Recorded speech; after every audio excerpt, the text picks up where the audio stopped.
A very good morning.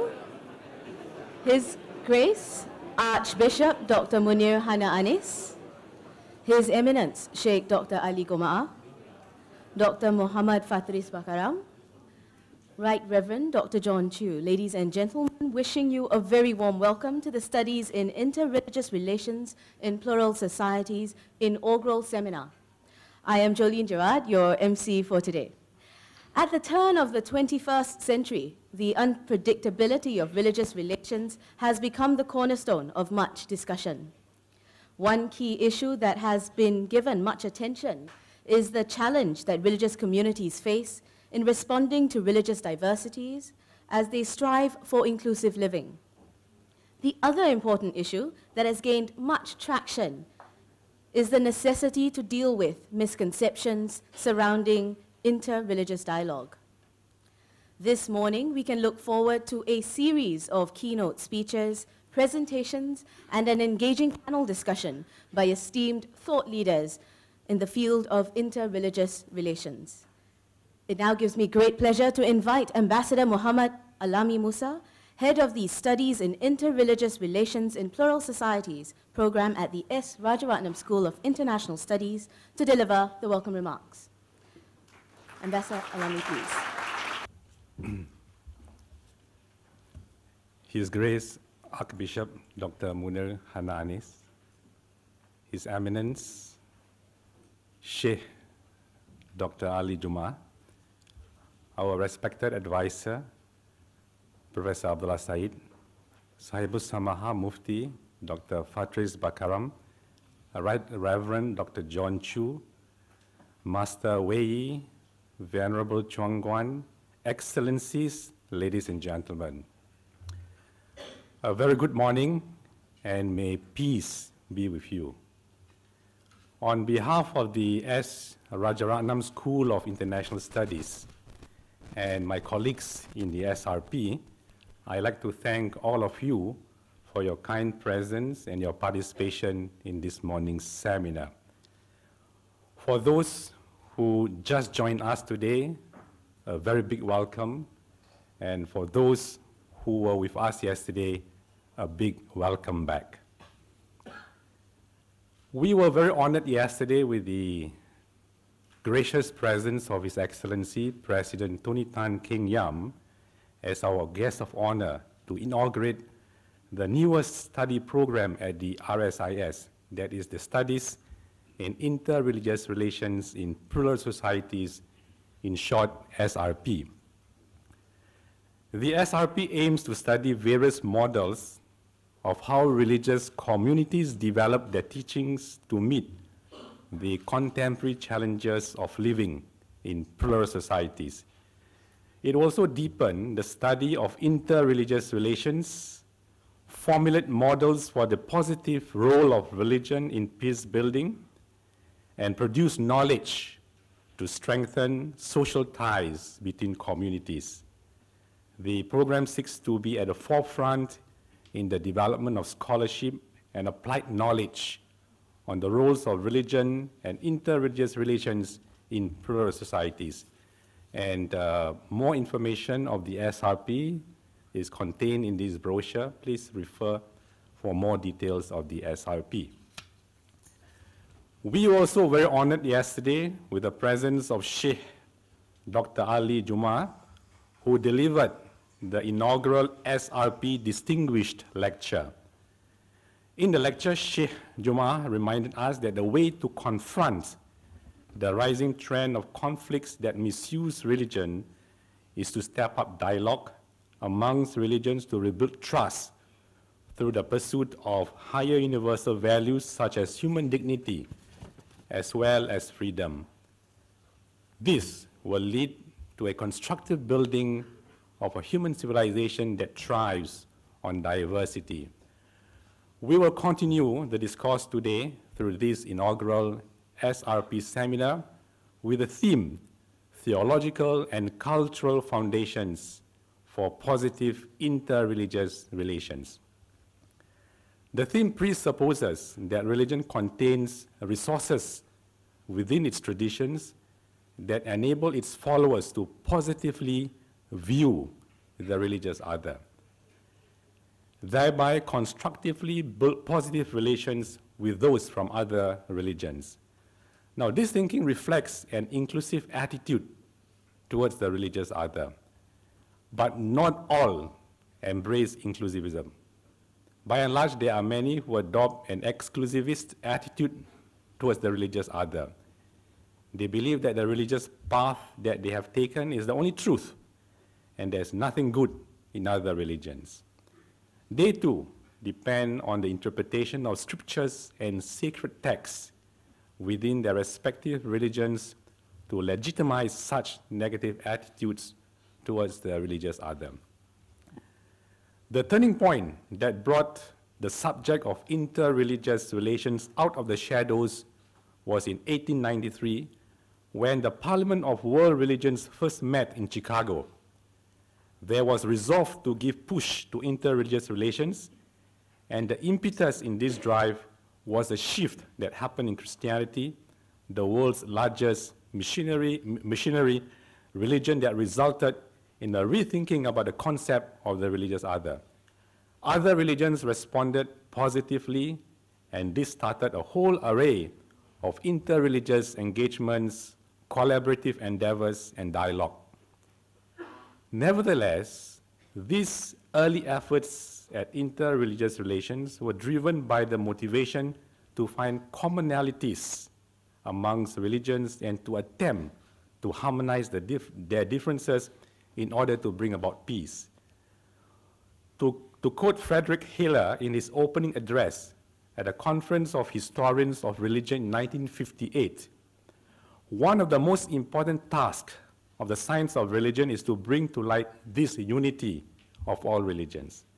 A new era will dawn upon mankind when the religions will rise to true tolerance and cooperation on behalf of mankind.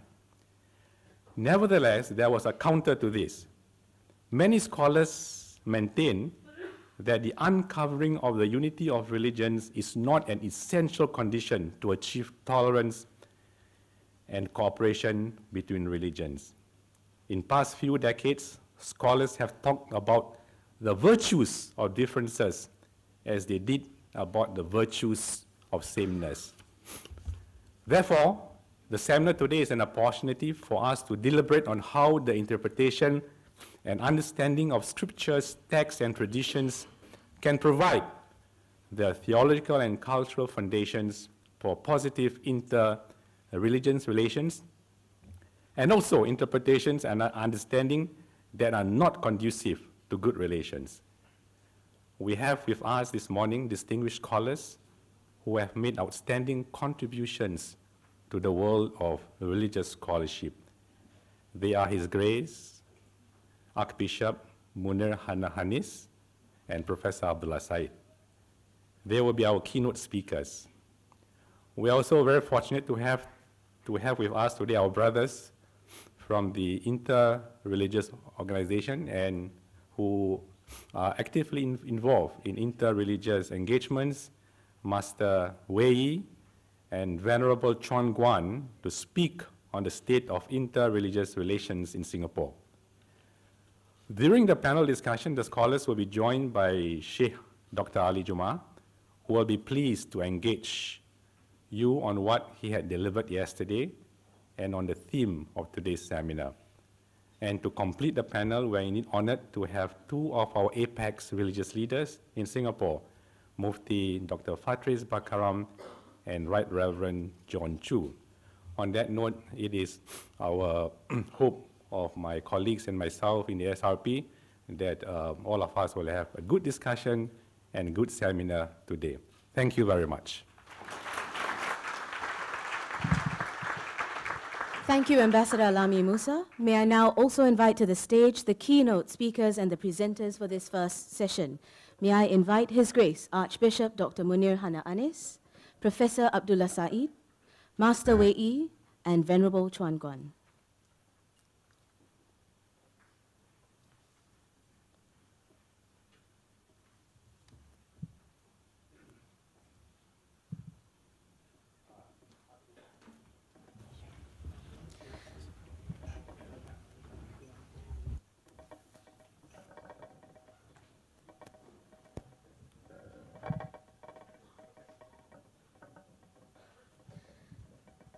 It now gives me great pleasure to hand the floor over to the chairperson for this session, Ambassador Alami Musa. Ambassador Alami Musa, please. Thank you, Jolene. Without further ado, let me now introduce our first keynote speaker, His Grace Archbishop Munir. Archbishop Munir has an outstanding background, which I will not articulate because it is contained in the seminar brochure. But let me say a few important points about His Grace.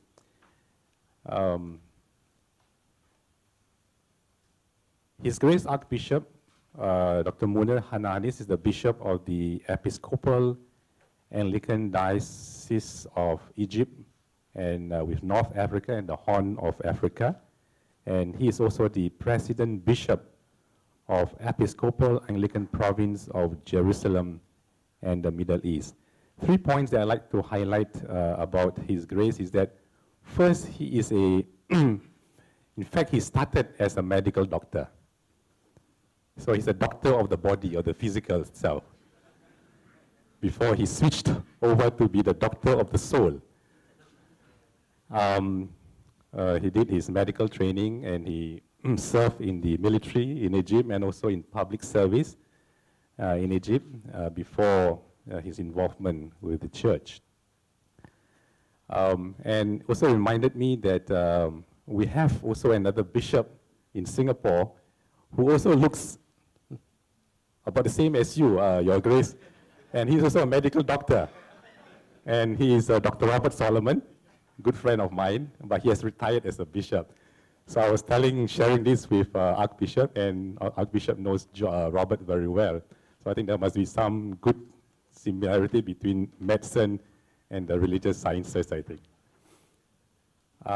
Second point is his vast scope of his responsibilities geographically. Not only that he's taking care of Egypt, he's also taking care of North Africa, Africa, Jerusalem, and the Middle East. So such a huge responsibility on the shoulders of His Grace the Archbishop. And as you know, there are many zones of conflict in this the region that I have just mentioned. And finally, Archbishop's contribution is really in many areas, notably in the area of Muslim-Christian relations in Egypt. And he is a very good friend. In fact, he called Sheikh Ali Juma brother. Yes, and they work very well together between the Anglican Church and the Muslims in Egypt. Sheikh Dr. Ali is chairman of the Misr Al-Hil Foundation and worked very well with the Anglican Church in many projects to bring people of the two faiths together. And it's very impressive work, and I think we have a lot to learn from both Dr. Ali Juma and Archbishop. So, Your Grace, can I invite you to present your keynote paper? Thank you very much.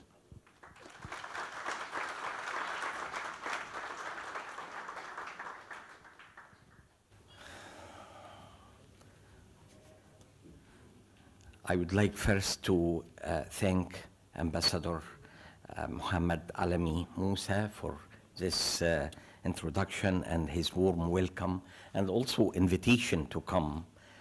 And I would like to extend the thanks to Ambassador Barry Disker, the Dean of the school here, and to all my friends whom I feel I'm standing in their midst, Archbishop John Chu and His Eminence Mufti of Singapore. I feel that I'm here among friends and among people whom I know because I visited Singapore many, many times, and that's because of the companionship relation between the Diocese of Singapore and the Diocese of Egypt. It's a great privilege to share with you this historical moment in which you inaugurate this important program of studies in interreligious relations in plural society, SRP. I hope and pray that this program will have a great impact here in Singapore and worldwide. I count it an honor to be invited with my friend, Dr. Ali Goma, to share our thoughts and experience on this topic of interreligious relations. As we do this, we are aware that you are here in Singapore, have been so successful in achieving religious harmony to the extent that we take you as a model for a harmonious society and national unity. I was impressed last Friday when Prime Minister Lee Hsien Loong said during our meeting with him, the racial and religious harmony enjoyed by the people here in Singapore is Singapore's precious treasure. And that is touching words of the Prime Minister. My dear friends, many people after the Second World War predicted that the influence of religion will come to an end, and it will be replaced by an age of modernity and secularism. However, across the world, religions continue to be influential and remain as constant factor in the life of the people. Professor Alistair McGrath, a very famous Christian theologian, said in his book, Why God Won't Go Away, he wrote this: the evidence indicates that belief in God is surviving the ridicule and derisions directed against it by the new atheism. God just hasn't gone away. Reza Aslan, the famous Muslim Iranian writer, wrote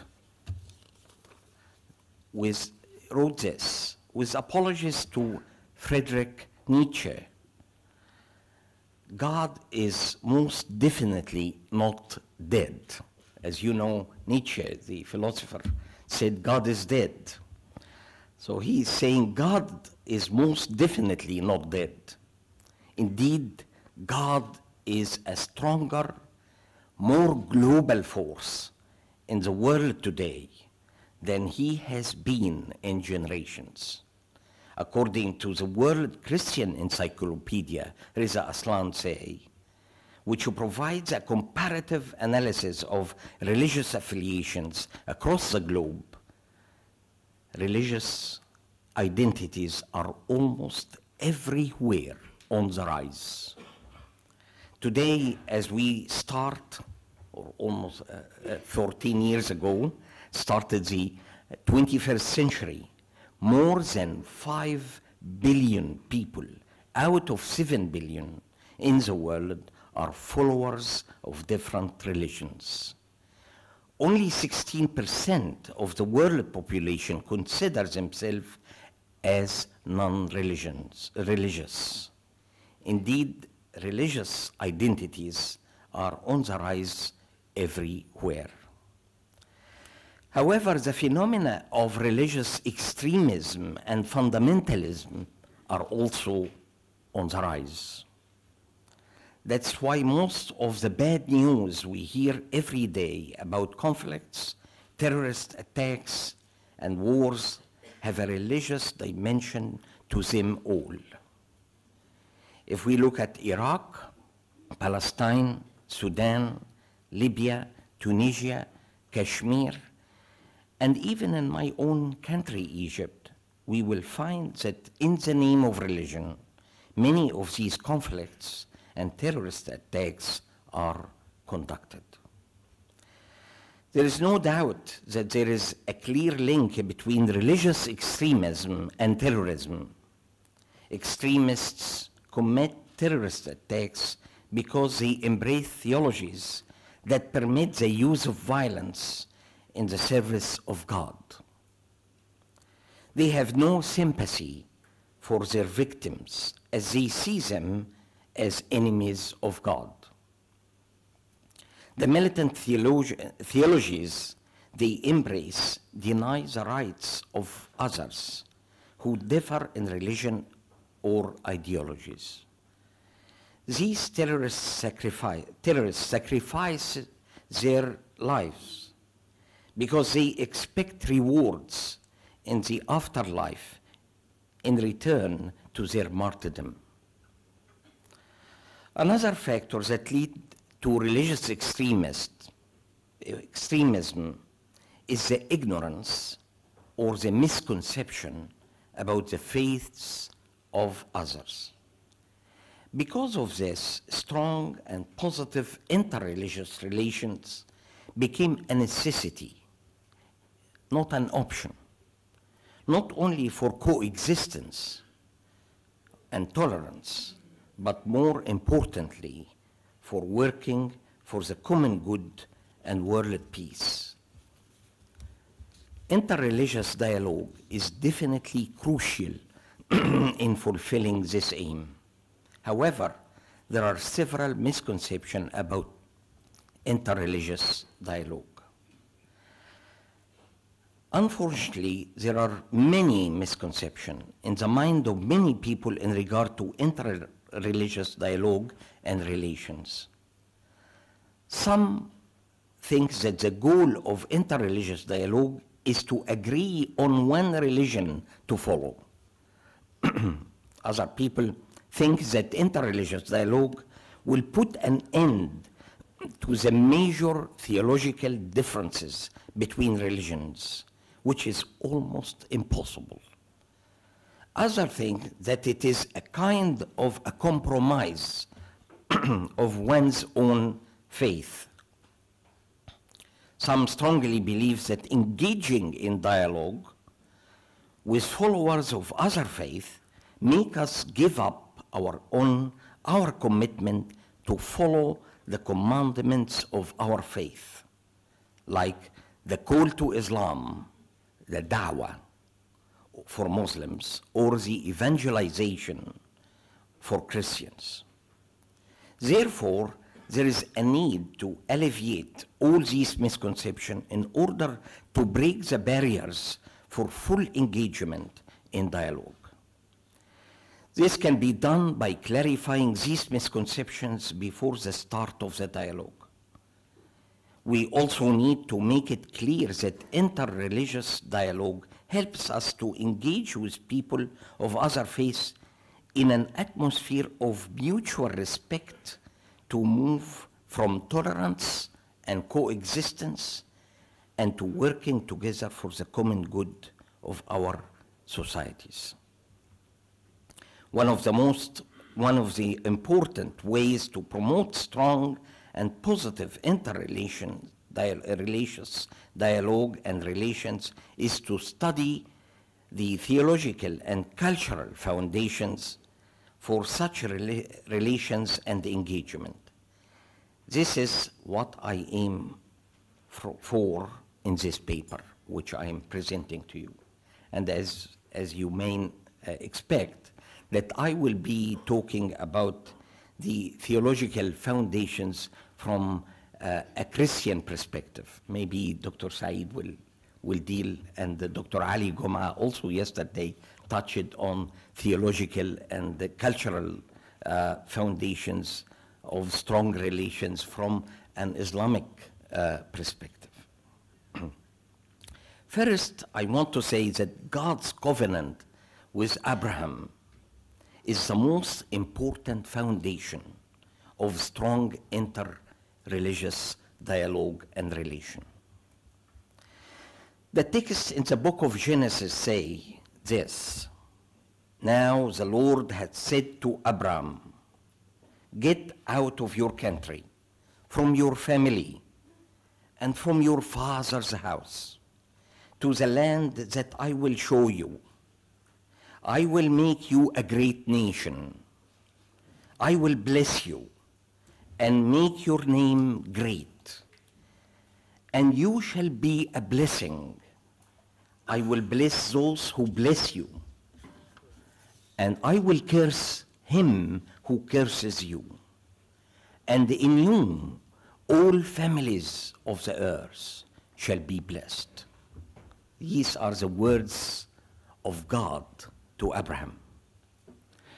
In this covenant, it's like a covenant between God and Abraham and all his descendants. In this covenant, we see three components. Number one, God blessed Abraham. Number two, Abraham is to become a source of blessings for all nations, regardless of their beliefs and ethnic background. Number three, others will bless Abraham, and those will be blessed by God. This covenant summarizes God's purpose for humanity, which we need to uphold and work on to fulfill it in our lives and in our relations to other fellow human beings. In order to do this, we need to remind ourselves that as children of Abraham, we take part in this covenant. My brothers and sisters, we are part of the covenant between God and Abraham. For one reason, we are the children of Abraham. We take part in this covenant, hence we should live according to God's purpose and plan for us. God's blessings to us are manifested in his love and compassion for all people. In this way, we need to become a blessing to all people and nations and share God's love and compassion with others, even if they are different from us. In order to be a blessing to others, we need to overcome any divisions in any area of life and to transform these divisions into genuine friendship. Religious leaders need to encourage this by setting an example to be followed by their communities.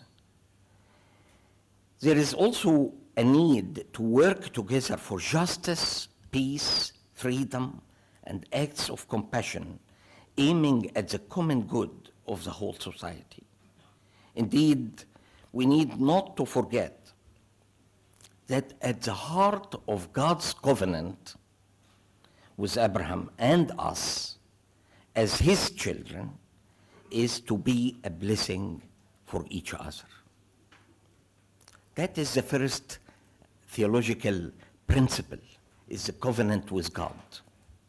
The second is this: as I reflect on the teaching of Jesus Christ, I find a very strong theological foundation for an effective interreligious relation.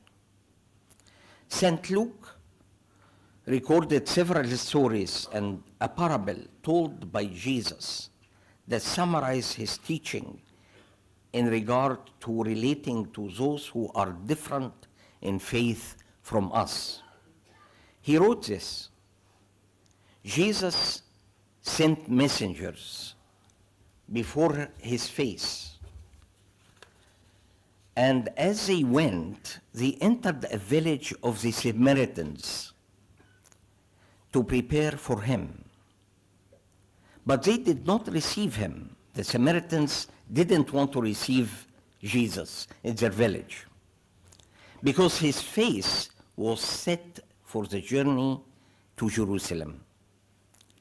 And when his disciples, James and John, saw this, they said to Jesus, "Lord, do you want us to command fire to come down from heaven and consume the Samaritans, just as Elijah did?" Jesus turned and rebuked them and said, "You do not know what manner of spirit you are of.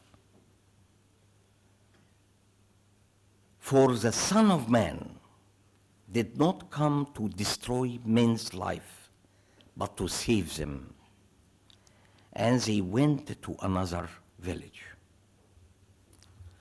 Here we see the desire of the disciples of Jesus to destroy the Samaritans because they did not welcome Jesus being a Jew.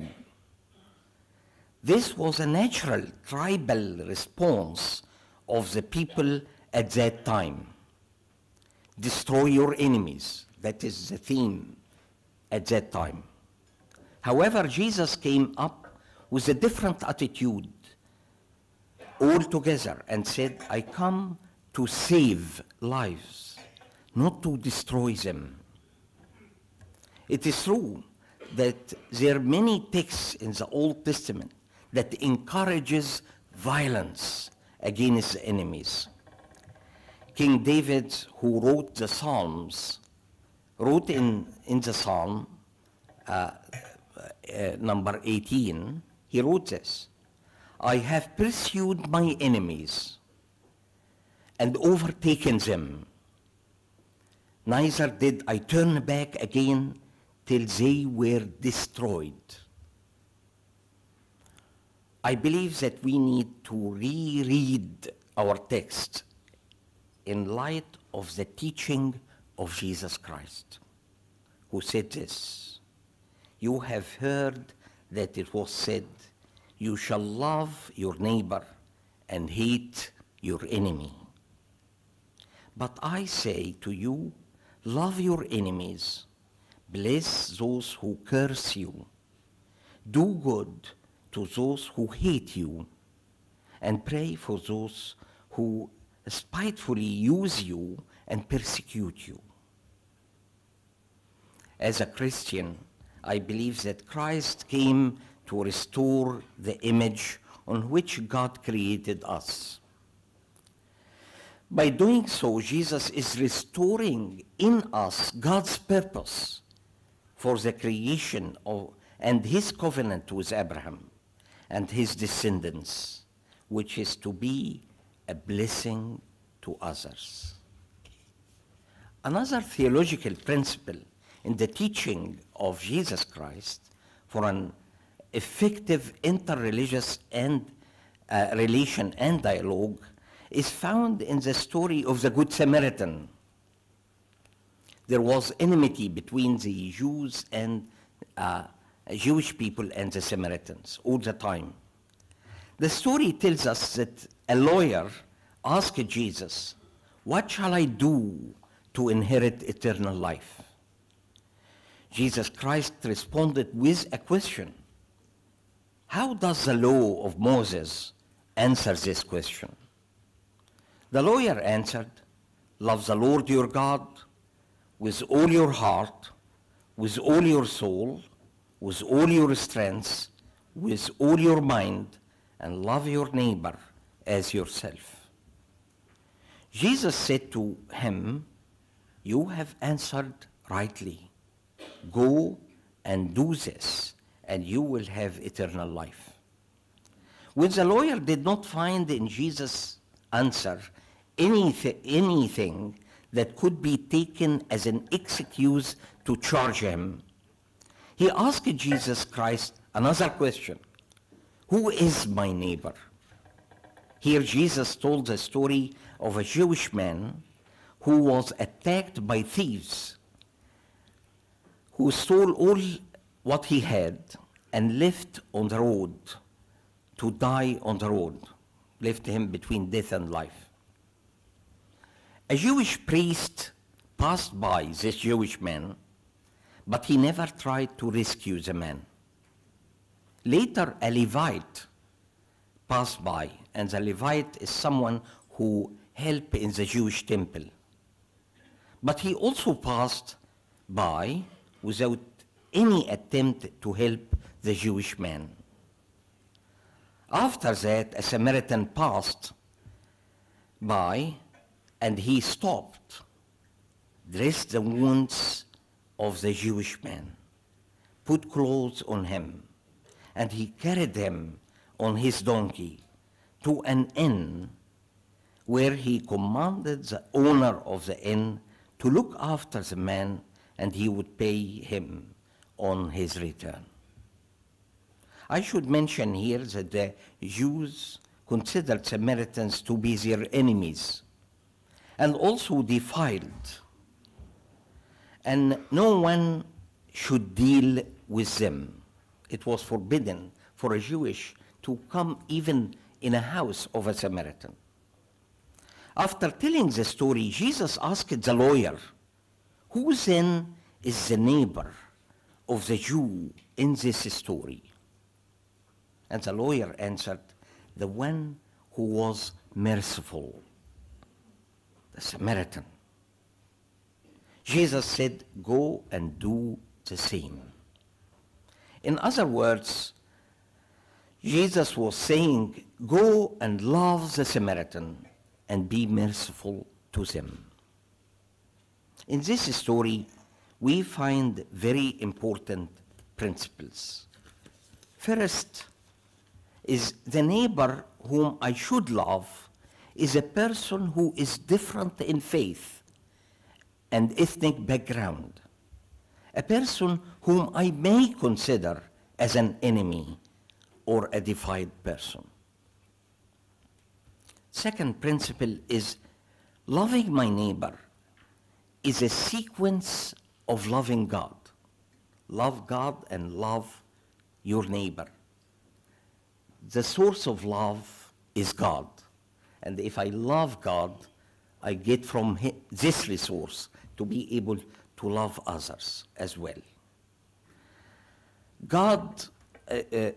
Love the Lord your God and love your neighbor as yourself. This indicates the love of God is the source of all love. And St. John emphasized this when he wrote these words. If anyone says, "I love God," yet hates his brother, he is a liar. For anyone who does not love his brother, whom he has seen, cannot love God, whom he has not seen. And he has given us this command: whoever loves God must also love his brother. And the third principle in the parable of the Good Samaritan is loving our neighbor involves compassion, rahmah, doing justice, adl, and sacrifice, tadhiyah.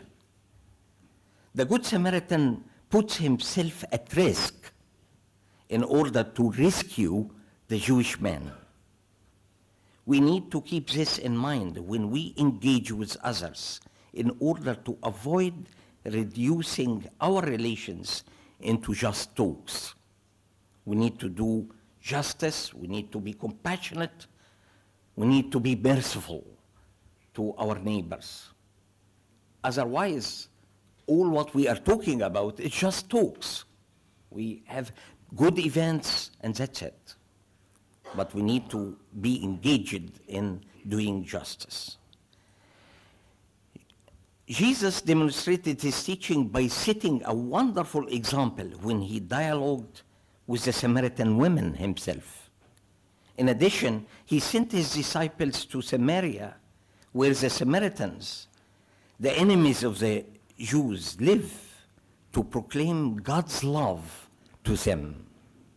Following in the steps of Jesus, the disciples were courageous enough to travel and engage with all nations. The third principle is, which is another theological principle that forms a strong foundation in interreligious relation and dialogue, is searching our texts for the common good ground between our different religions. We need to find the common ground. Apostle Paul gave a good example of this when he visited Athens. At that time, the Greeks worshipped many gods. The story in the book of Acts tells us that Paul stood in the midst of Areopagus and said, "Men of Athens, I perceive that in all things you are very religious. For as I was passing through and considering the objects of your worship, I even found an altar with this inscription, 'To the unknown God.' Therefore, the one whom you worship without knowing, him I proclaim to you." We find here that Paul was searching for a point of introduction or a meeting point in order to engage with the people of Athens. This set up a theological principle that we need to start from a point all of us can identify with or agree about, a common ground. From such common ground, we can engage and discuss other difficult and sensitive issues.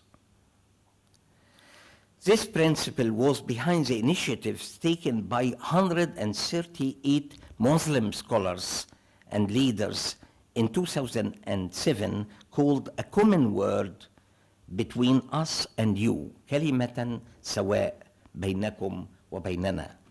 And Dr. Ali Goma is one of these 138 Muslim scholars who signed these initiatives.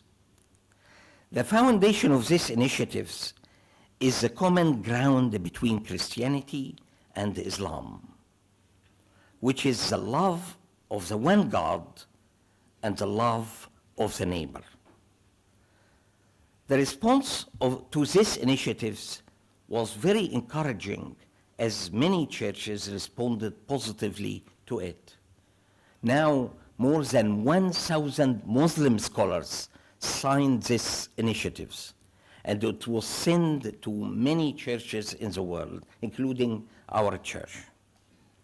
And it's a very positive initiative. It's an extended hands for Muslims towards Christians and Jews to come together to a common word. And you can find the details of this in the website. If you just typed common word, you will find these initiatives.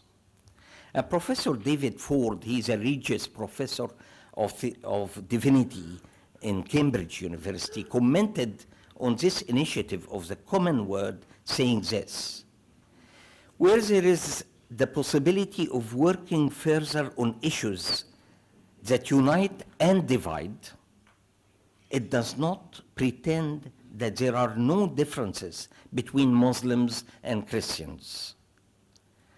It therefore summons each to go deeper into their own faith while also learning more of the others. Its modesty, therefore, carries with it a radical vision of long-term, loving relations that might open up the richest resources of each other, each faith. The all-embracing, constant, and active love of God, and the necessity and paramount importance of love for and mercy towards the neighbor." All approved a draft of his eventual letter, A Common Word for a Common Good. It warmly welcomes a common word, celebrates points of resonance and convergence, faces sensitive issues such as love in relation to God as Trinity, the problem of failure, defeat and suffering, and the relation of religion to violence, and concludes by opening ways forward through proposing a range of forms and relations of life, action, theology, and religious experience. The fourth principle, one of the most important theological foundations for our faith communities, whether Jew, Christians, or Muslims, is that we all believe that God is the greatest. Allahu Akbar. God is the greatest. Allahu Akbar. This is indeed at the core of our faith, whether we are Christian or Muslims. Allahu Akbar is true for me as true for you.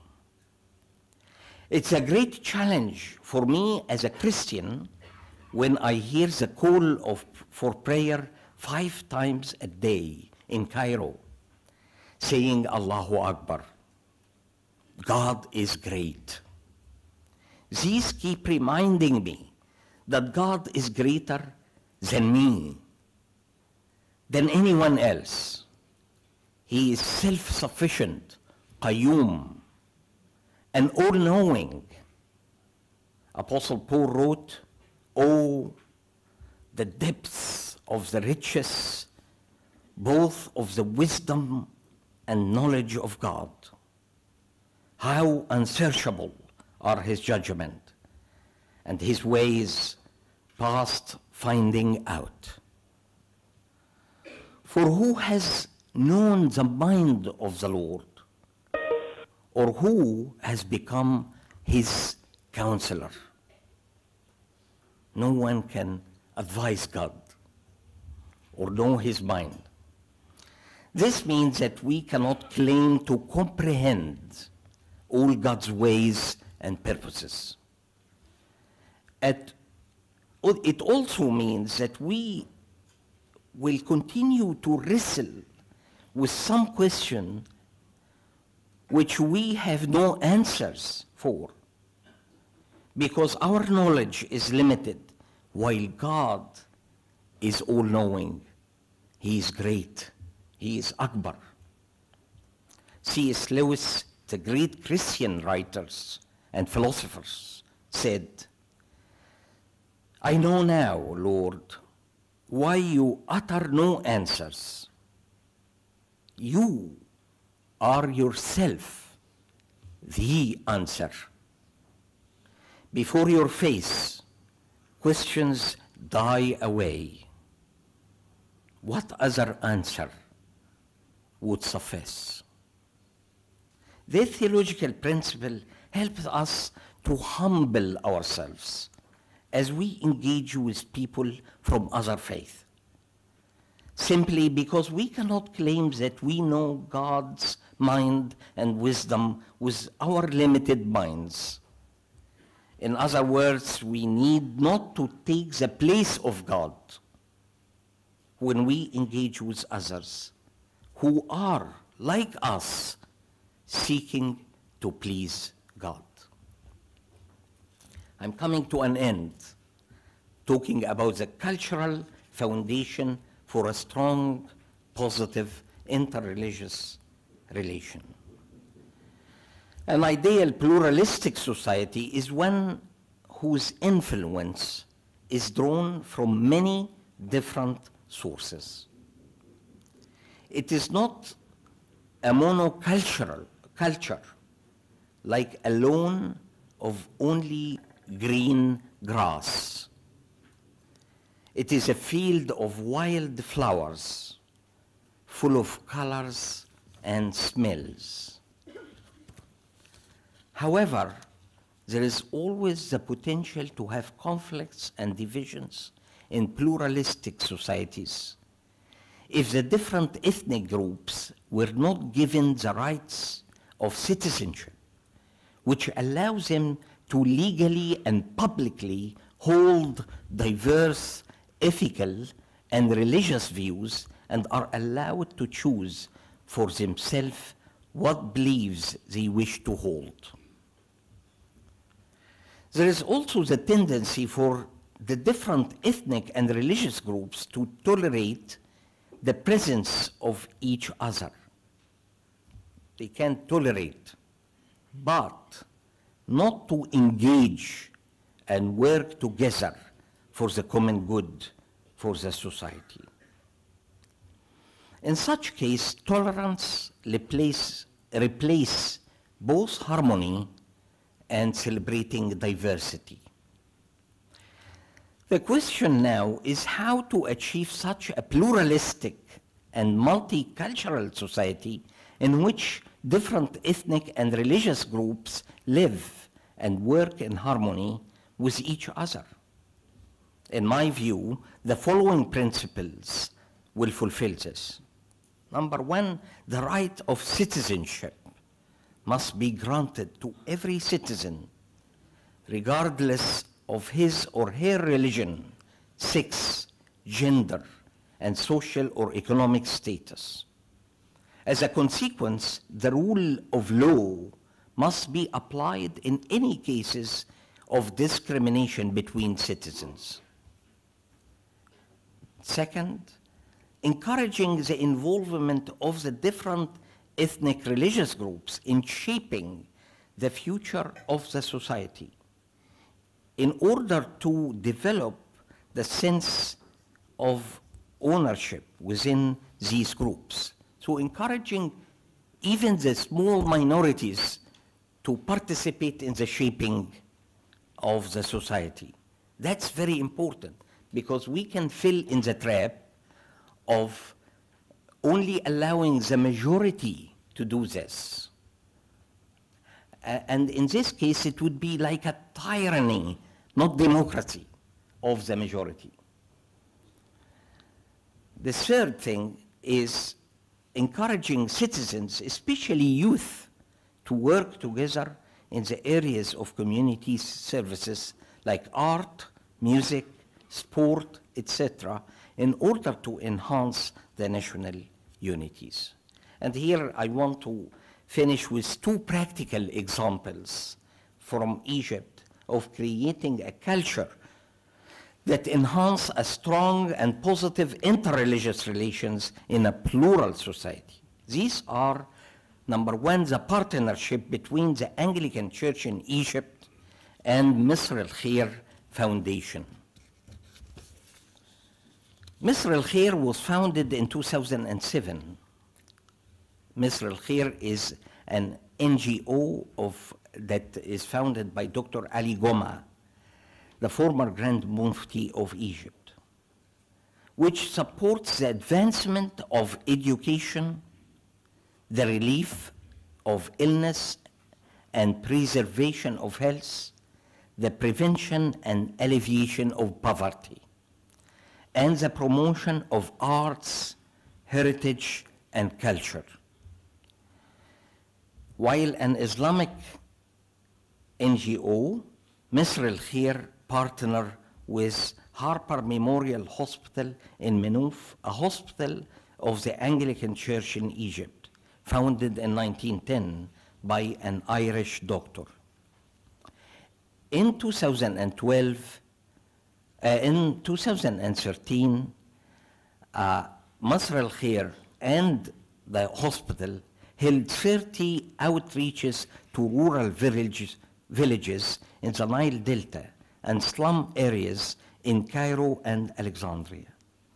Each outreach is different depending on the needs of the local community and hosted by the local community. Often in the largest meeting place, the mosque.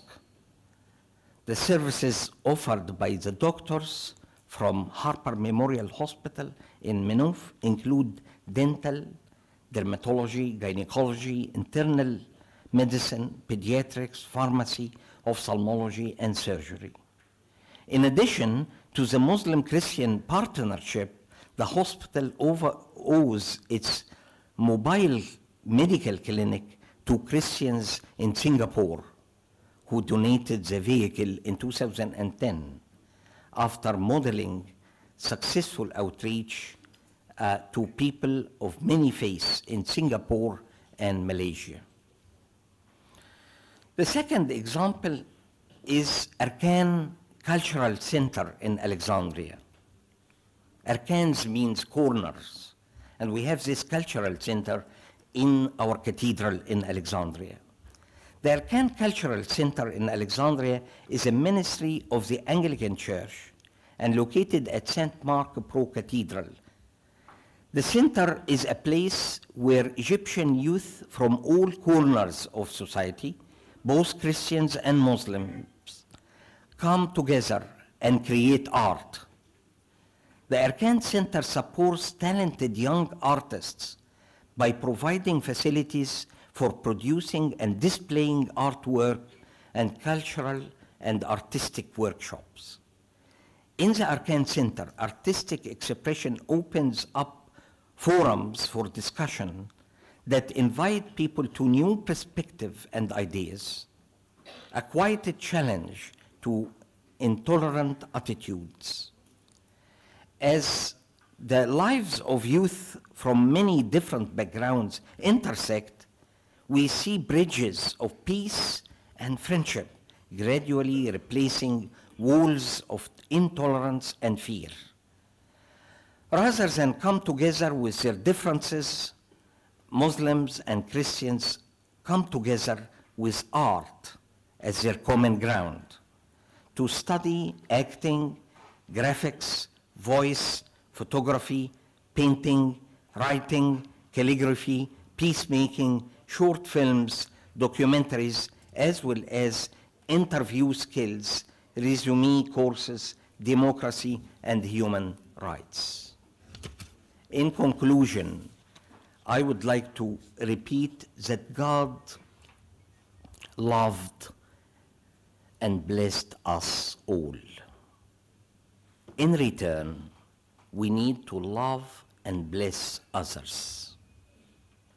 Only in this way can we fulfill God's purpose in our lives as individuals and as societies.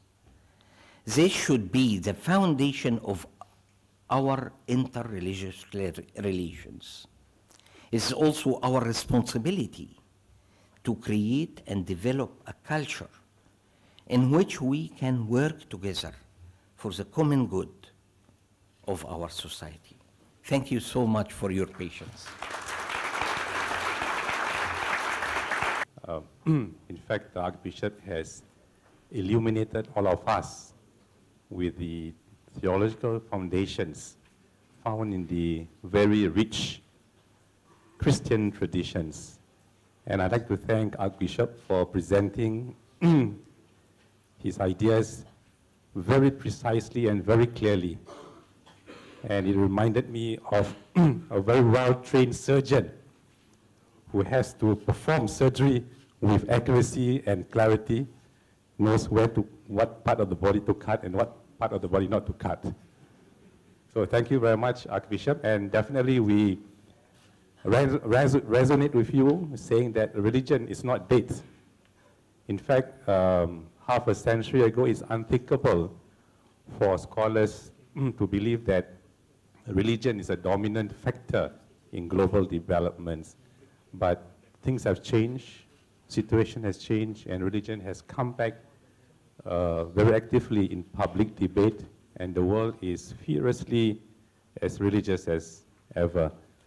So we believe that it is timely for us to have this new program in the Rajaratnam School, the studies in interreligious relations in pro-societies, to study, to talk about, to discuss the religion and interreligious relations. Thank you very much, Your Grace Archbishop. I'd like now to move on to our second keynote speaker, Professor Abdullah Said. And his outstanding list of achievements is well written in the seminar brochure. I hope you find the time to read it, but I'd like to highlight 3 points about Professor Abdullah Said.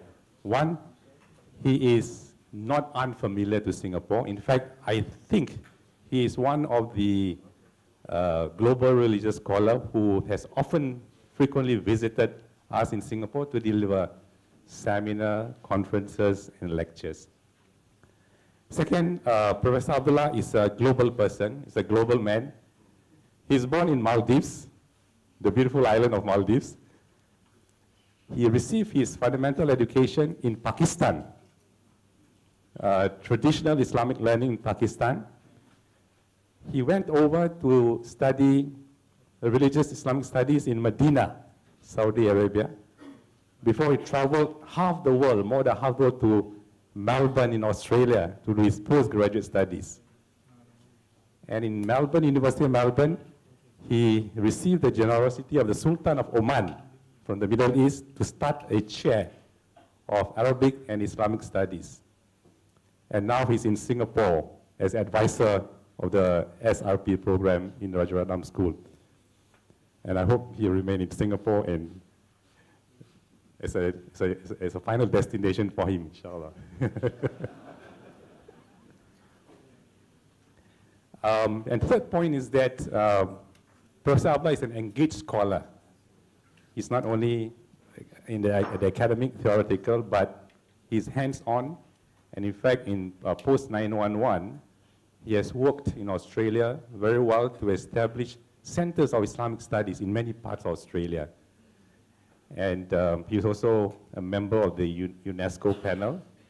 And in the SRP, Professor Abdullah will also be engaging our religious communities in Singapore. So without further ado, I'd like to invite Professor Abdullah Said, who will be talking about the question of the religious other.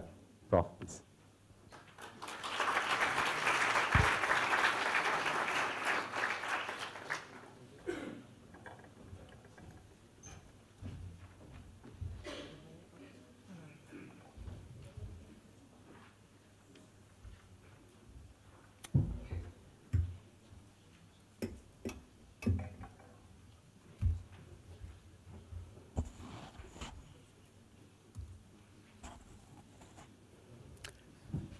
Assalamu alaikum wa rahmatullahi wa barakatuh. Fadilat al-Sheikh Dr. Ali Goma, former Grand Mufti of Egypt, Archbishop Dr. Munir Hanna Anis, Ambassador Muhammad Alami Musa, Ambassador Barry Deska, leaders of various religious communities in Singapore, distinguished guests, ladies and gentlemen, brothers and sisters. First of all, I would like to thank the RSIS for inviting me to come and say a few words on this very important topic. I have written a detailed paper on this topic, but because of the time limitations, I'll be summarizing my paper. In a sense, I could say that the Archbishop Munir has actually already delivered my paper with a few changes in names that could be my paper. That helps all of us, we can go home. But let me move on. There are two very specific objectives for my paper.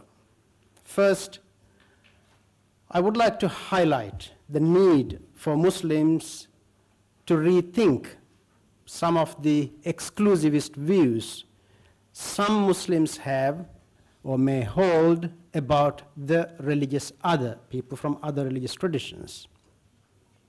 So there's a bit of internal critique here. Secondly, I would like to show that such rethinking is possible from within Islamic tradition, based on Islamic texts, traditions, and methods of interpretation. Obviously, Archbishop Munir highlighted some of the resources available within the Christian tradition. We have a lot of similar resources in the Islamic tradition. We do have a lot of common ground when we look at, say, Islam and Christianity. And when we start looking at other religious traditions, we also will find a lot of common ground, a lot of concerns, common concerns that we all of us have, and lots of very rich traditions and resources on which we can rely on in our quest to find the common ground in the modern period. So what is the key issue or problem for which my paper is addressing? Many religious traditions appear to consider those who belong to other religious traditions as enemies of some sort. I'm not saying all religious traditions, I'm saying many religious traditions. as enemies of some sort or simply strangers to be tolerated. I don't like the word tolerated, but that's what many of us actually do. Today, such views about people of other religious traditions are highly problematic and could lead to significant tension and conflict in our religiously plural societies, such as Singapore, where we are. There are some trends of Islam, I must emphasize, some trends of Islam, some Muslims, not all, which also adopt the view that a non-Muslim by definition is an enemy of some sort. Examples of such views include, and you see this a lot on the internet and in everyday discussions by some Muslims, that a Muslim must hate non-Muslims, or a Muslim should not have good social relations with non-Muslims, or a Muslim should not mix with non-Muslims.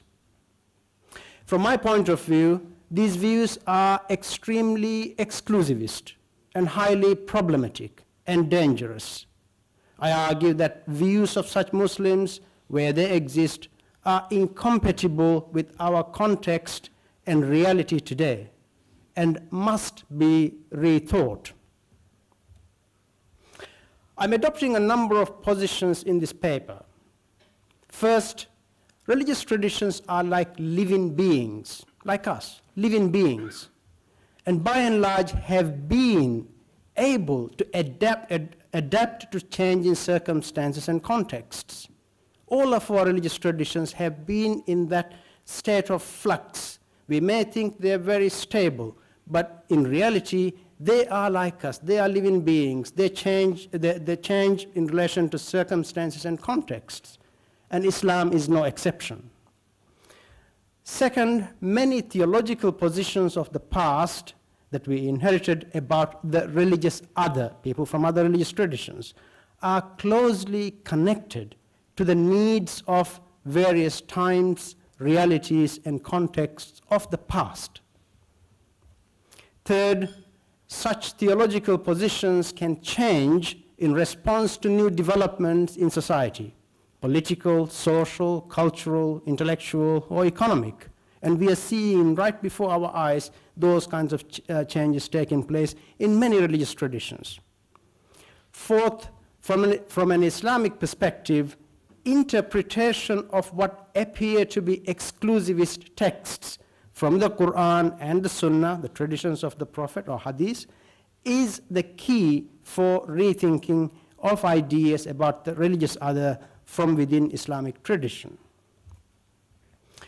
This presentation is not an argument for the view that all religious traditions are the same, or different manifestations of the same, or are equally valid or invalid, or are all authentic, or that all will lead to salvation. That's not what this presentation is about. The presentation is not concerned with categorizing or classifying religious traditions as valid or invalid, true or untrue, or authentic or inauthentic. I'm not interested in such views or questions in this presentation.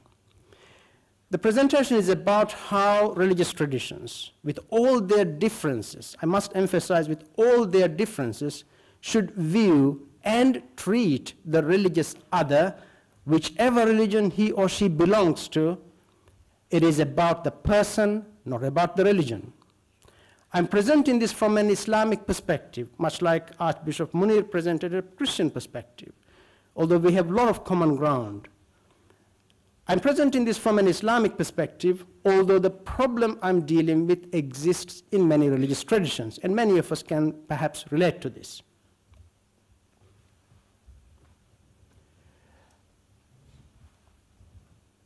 I'm using some metaphors and terms in this presentation. I'm using the metaphors of enemy, stranger, neighbor, brother, or sister.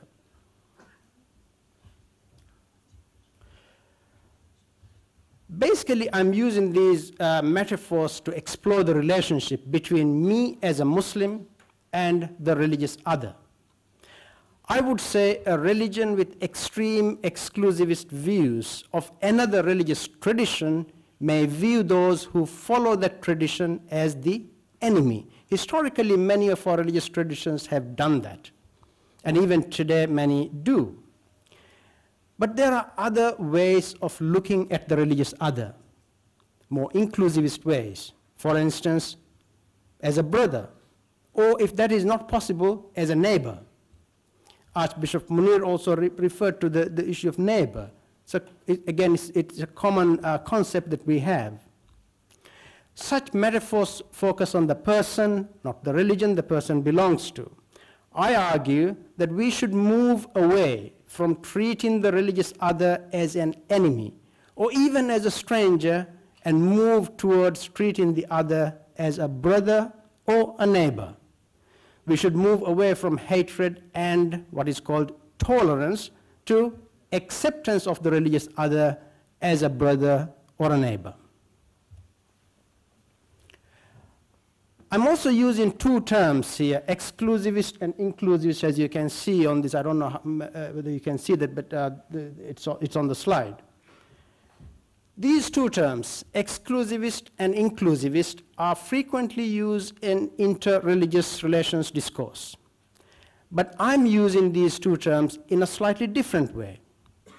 I'm using the term inclusivist in the sense of including other human beings who do not follow my own religion in my circle of brothers and sisters in the human family. This means that I treat him or her with respect, and I recognize the dignity of all human beings, even though he or she may belong to another religion. On the other hand, I'm using the term exclusivist in the sense of excluding the religious other from the circle of brothers and sisters and treating the religious other as either enemy or stranger. It's a very different use of these two terms. I just wanted to highlight that. And both inclusivism and exclusivism in this sense can be on a continuum. It could have a soft end, it could have a hard end, extreme end. Now, let me just emphasize the importance of context, because context is very important for any discussion about text, interpretation, and so forth.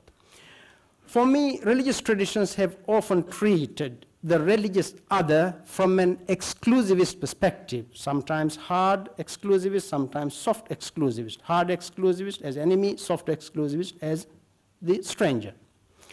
Such attitudes can often be explained with reference to the historical context in which relevant theological ideas developed in each religious tradition. We all have histories. Islam has a history, Christianity has a history, Buddhism has a history, Hinduism has a history. We are all products of history, historical context and circumstances. We may believe that our religious tradition was revealed by God or scripture was revealed by God, but still, everything is happening in our world right now, in our reality. And that means we function in history, our religions are products of history, and our scriptures, understandings are also part of that history. I'm just trying to emphasize that point. Here we need to discuss the idea of context, history and context. In particular, I will look at the differences between pre-modern contexts and our own modern context in which all of us are living. It is the context that often shapes the way religious traditions look at the religious other. If Islam had developed in a very different way to how it actually developed in the early 7th century, we might have adopted very different ideas about the religious other. But Islam developed in a certain way. Very early on in Islamic history, it had politically, militarily, and economically, it became very strong and very powerful, and that context shaped the way Muslim theologians and scholars and jurists thought about the religious other in a big way. If Christianity had developed in a slightly different way to how it developed in the first 3 centuries of Christian history, it may also have adopted very different way of thinking and talking about the religious other. The point is, all of us have a history, and from that historical perspective, we need to examine how these ideas actually developed within our religious tradition and whether there is room for us to rethink that in the modern period. At the end of the day, we are not talking about the fundamentals, very fundamentals of the religion. We are not talking about how we conceive God or how we conceive ourselves. We are not talking about changing those kinds of ideas. We are talking about changing ideas that have developed in a particular way historically, and in our modern period, these ideas are not practical, not workable, and we have to move away from that and adopt more well, acceptable ideas.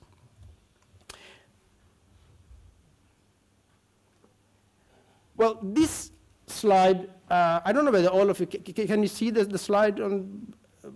Okay, I'll just summarize that anyway. Now, this slide summarizes the pre-modern context in which we held, as Muslims, we held certain ideas about the religious other. And those ideas seem to work well in that historical context. Now, we can have a very long list as far as these features of the context are concerned. We can have a shorter list. Let me just go through some of these points. If we go back a little bit beyond our time, we would find that in the organization of communities in the pre-modern period, state often was based on religion. If it's majority Muslim, Muslim dominated. Majority Christian, Christian dominated. The state or the political organization of the community was based on religion. And that dominant religion in the society, in whichever society it is, had more rights over other religions which may or may not be able to function in that society. Religious communities, by and large, in many places we know of, were rather segregated. They don't live like we do, say, in Singapore, all together. Membership of the political community was often unequal. This idea that equal citizenship that we take for granted today in a country like Singapore or anywhere else is a very modern concept. In the pre-modern period, unequal citizenship was the norm. There was also extreme emphasis in that environment on the supremacy of the dominant religion. If it is Islam, Islam is supreme. If it's Christianity, Christianity is supreme. And everybody else will have to recognize that. Discrimination based on religion through law or taxes was very common. Discriminatory laws or discriminatory taxes. Of course, in the modern period, in a place like Singapore, we don't think of discriminatory taxes. Tax is for all. We pay the same rates of taxes, but in the pre-modern period, that's not quite the case. Dehumanizing of the religious other was perfectly acceptable and normal. I'm a Muslim. Well, if you're a Christian or a Buddhist or a Hindu, you're not really my level in terms of even humanity. That's how many people actually thought about the religious other. Again, this is not an Islamic problem or Christian problem. It was a very widely held view. Restrictions on freedom to believe or to practice or to manifest one's religion was also, there were lots of restrictions. Today we take it for granted that if I'm a Muslim or a Buddhist or even atheist, I can function in a society like Singapore. But this was not the norm in the pre-modern period. Finally, there was relatively little level of migration and mixing. I'll now be coming back to this point in the presentation. These are some of the features of the pre-modern context in which very extreme views of the religious other actually functioned in the pre-modern period. And we can understand why people in those times held those views. And at the same time, then we can actually look at our own reality today and say, well, those ideas don't work in our societies. And even if we change those ideas, we're not changing in a very fundamental way our religious traditions. So how did the Islamic tradition actually see the religious other? Again, I'm summarizing very complex historical stuff, so I'm generalizing here, so one has to be a bit careful in what I say. because it's very hard to talk about Islamic tradition of 1400 years and how Islamic tradition actually did or did not do or adopt the kinds of ideas that it adopted. There's so much fluidity and flexibility within the Islamic tradition, much like Christianity or Hinduism or Buddhism. We have different histories and different places, different times and different circumstances, and to summarize all of that and generalize is a very dangerous thing. Islam, like other religious traditions, had developed a wide range of views about the religious other. In the specific context of the 7th and 8th centuries, that is the 1st and 2nd century of Islam, Islam very early on, by Islam I mean Muslim thinkers and jurists and theologians very early on in its history adopted the idea that Islam replaced earlier religious traditions like Judaism and Christianity. Of course, we had lots of theological debates about these issues, but finally, many Muslim theologians accepted the idea that Islam actually replaced earlier religious traditions. Why Judaism and Christianity? Because those were the two traditions that were very visible in Arabia at the time of the rise of Islam. And when the Prophet Muhammad started teaching, those were the two traditions. There is no reference in the Quran to Hinduism or Buddhism. Why not? They existed, major religious traditions, that the reality was, the context was important. In that context, there was no reference, there were no Hindus or Buddhists engaging with the Prophet, and there's no reference to them. It doesn't mean they should be excluded or anything like that, but just because they didn't exist in that context, they were not mentioned in the Quran. And I understand Dr. Ali Goma has a very interesting view, and which I very much support, that is, people who have scriptures, Hindus, Buddhists, and others, those who have scriptures should be considered as part of people of the book, Ahl Kitab, which is not a very widely held view among Muslims, but I think Dr. Goma is very right in actually emphasizing that point. The idea of salvation was linked to the practice of following the religion of Islam as taught by Prophet Muhammad, peace be upon him. Islam also developed the notion of protected minorities, Ahl Dhimma, which was an important concept which gave a high degree of protection to religious minorities at a time when this was not very fashionable. Based on such views, some Muslim jurists adopted rather exclusivist views of the religious other. In some cases, some jurists and theologians argued for a range of restrictions to be imposed on the manifestation of the religions of the religious other, at least in some places. A number of Muslim jurists frowned upon the idea of mixing of Muslims with people of other faiths, even socially. Some argued for discrimination of various sorts against the religious other. Of course, side by side these very exclusivist views, there also existed more inclusive views of the religious other. Although in theory, a range of exclusivist views was seen as the norm, in practice, Muslims and non-Muslims interacted with each other and lived with each other in Muslim-ruled contexts in places like Cairo or Baghdad or Damascus or Cordoba or many other places in relative harmony for much of Muslim history. Theory may be something, what happens on the ground may be something else. Now let me just give a couple of examples from Islamic tradition, but the kinds of discourses Muslims were engaged in relation to the religious other. Now this question, is it permissible for Muslims to reside in Muslim lands and interact with non-Muslims, is a very interesting question that was debated by Muslim theologians and jurists. The answer to this question varied. The most strict Islamic school of law is Maliki school of law, one of the 5 schools of law we have today. Maliki school of law is dominant, of course, in North and West Africa. It has a long history. Maliki school of law thought that Muslims should not leave the territories of Islam, meaning the territories ruled by Muslims, even for the purpose of the trade, This is the most strict school of law on this issue. There were less strict schools and jurists.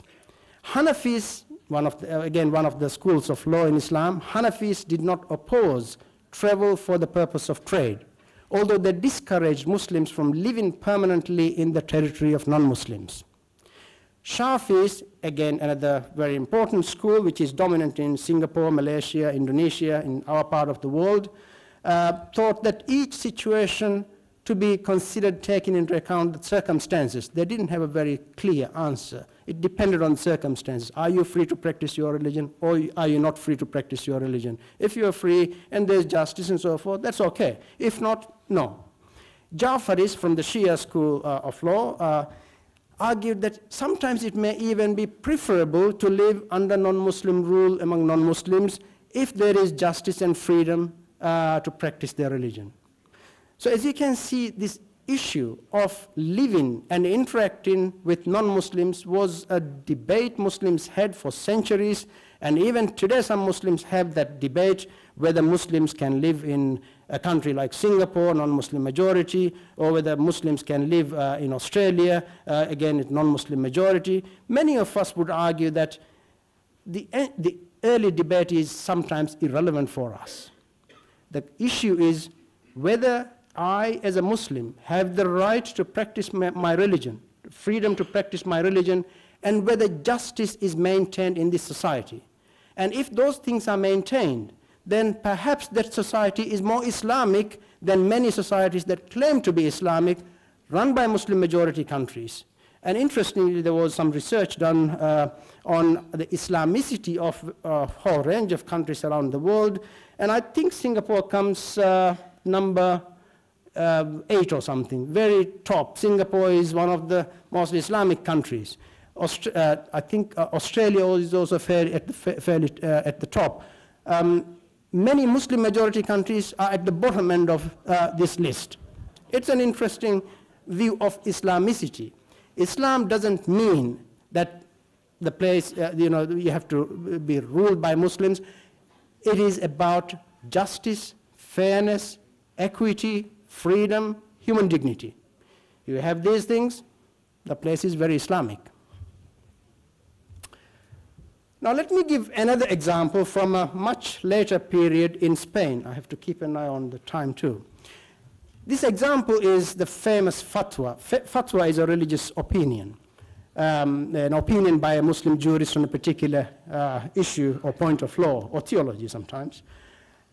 This example is the famous fatwa by the Maliki scholar Al-Wansharisi, who lived in the 16th century in North Africa. He saw the gradual, to give a bit of background to this, he was living in North Africa, just across the sea, Spain. Spain was ruled by Muslims for several hundred years, but Muslims entered Spain early 8th century and ruled the place for several centuries. By the time of Al-Wansharisi, Christians had already reconquered Spain, pretty much all of it. And that's the context in which he was asked this question. He saw the gradual reconquest of Spain by Christians and complete subjugation of Muslims by the Christian rulers there, and the worsening of the life for Muslims. No freedom, no justice, etc. Al-Wansharisi was asked whether Muslims should live under Christian rule in Spain. His response was very clear, emphatic. It was no, Muslims should not live under Christian rule in Spain. He gave several reasons which are very interesting and worth reflecting on. So what are Al-Wansharisi's reasons why Muslims should not live under Christian rule and among Christians in Spain? These are the reasons. He said Christians may breach their covenants or agreements with Muslims. Whatever agreement they had, Christians will break them. Of course, that's what he was seeing anyway. They may oppress Muslims by harming them physically or harming their children or property. Muslims may not have the freedom to practice even the fundamentals of their religion, the prayer, salat, zakat, fasting, and hajj, pilgrimage. Muslim women will be harmed. Muslims' property will be seized through excessive taxation, the taxation issue I mentioned earlier on. Muslims will be diverted from their religion and lose their religious identity completely if they live there. Islam will be belittled, humiliated, and degraded. This is a summary of it's a long fatwa, I'm just summarizing his reasoning. For these reasons, he argued that Muslims should not live under Christian rule in Spain. It's not just because they were Christians, it's because of the condition in which they had to live. Now, that's pre-modern context. I gave just 2 examples. Now, what about today's context? Today's context in which we live, take the context of Singapore as an example, is vastly different to the Spain of the 15th or 16th centuries. The modern context is very, very different. How different? First, I will mention a few things. We should recognize that the modern nation state as perhaps the most important institution in this regard. This is very different to the way societies were organized politically in the pre-modern period. Key features or characteristics of this nation state, or being a member of this nation state, is that we are citizens. We are equal citizens. Equal citizenship is the fundamental idea on which modern nation state is based. We take it for granted, but it is new. Equality before law for all. There's no law for this group or that group. Equality before law. Equality in paying taxes. No separate taxes for Christians, Muslims, or atheists. Freedom to believe, or to practice, or to manifest one's religion. There are plenty of others, but I thought I'll just focus on those 4 areas that we take for granted, but which are so different to how things were in the pre-modern period. The second characteristic of the new context is the predominance of norms and values of what we might call the human rights movement of the 20th century. And the emphasis on the inherent dignity and equal and inalienable rights of all members of the human family. All members of the human family. If you look at the very fundamental document on which pretty much all human rights documents today are based, that is the Universal Declaration of Human Rights of 1948, in which Westerners, Muslims, Christians, Buddhists, Hindus, all participated in drafting that document. It is not simply a Western or American or European document imposed on the rest of the world. It was something in which we all participated. Muslim countries, Pakistan, Saudi Arabia participated too. Now, in that declaration, the very first article, that is Article 1, says all human beings are born free and equal in dignity and rights. This is a radical idea, very different to how people thought about people. There was some kind of equality. Some of us are more equal than others in the pre-modern period. But that's not how this declaration actually sees things. All human beings, regardless of your religion, sex, gender, and whatever, they're born free, equal in dignity and rights.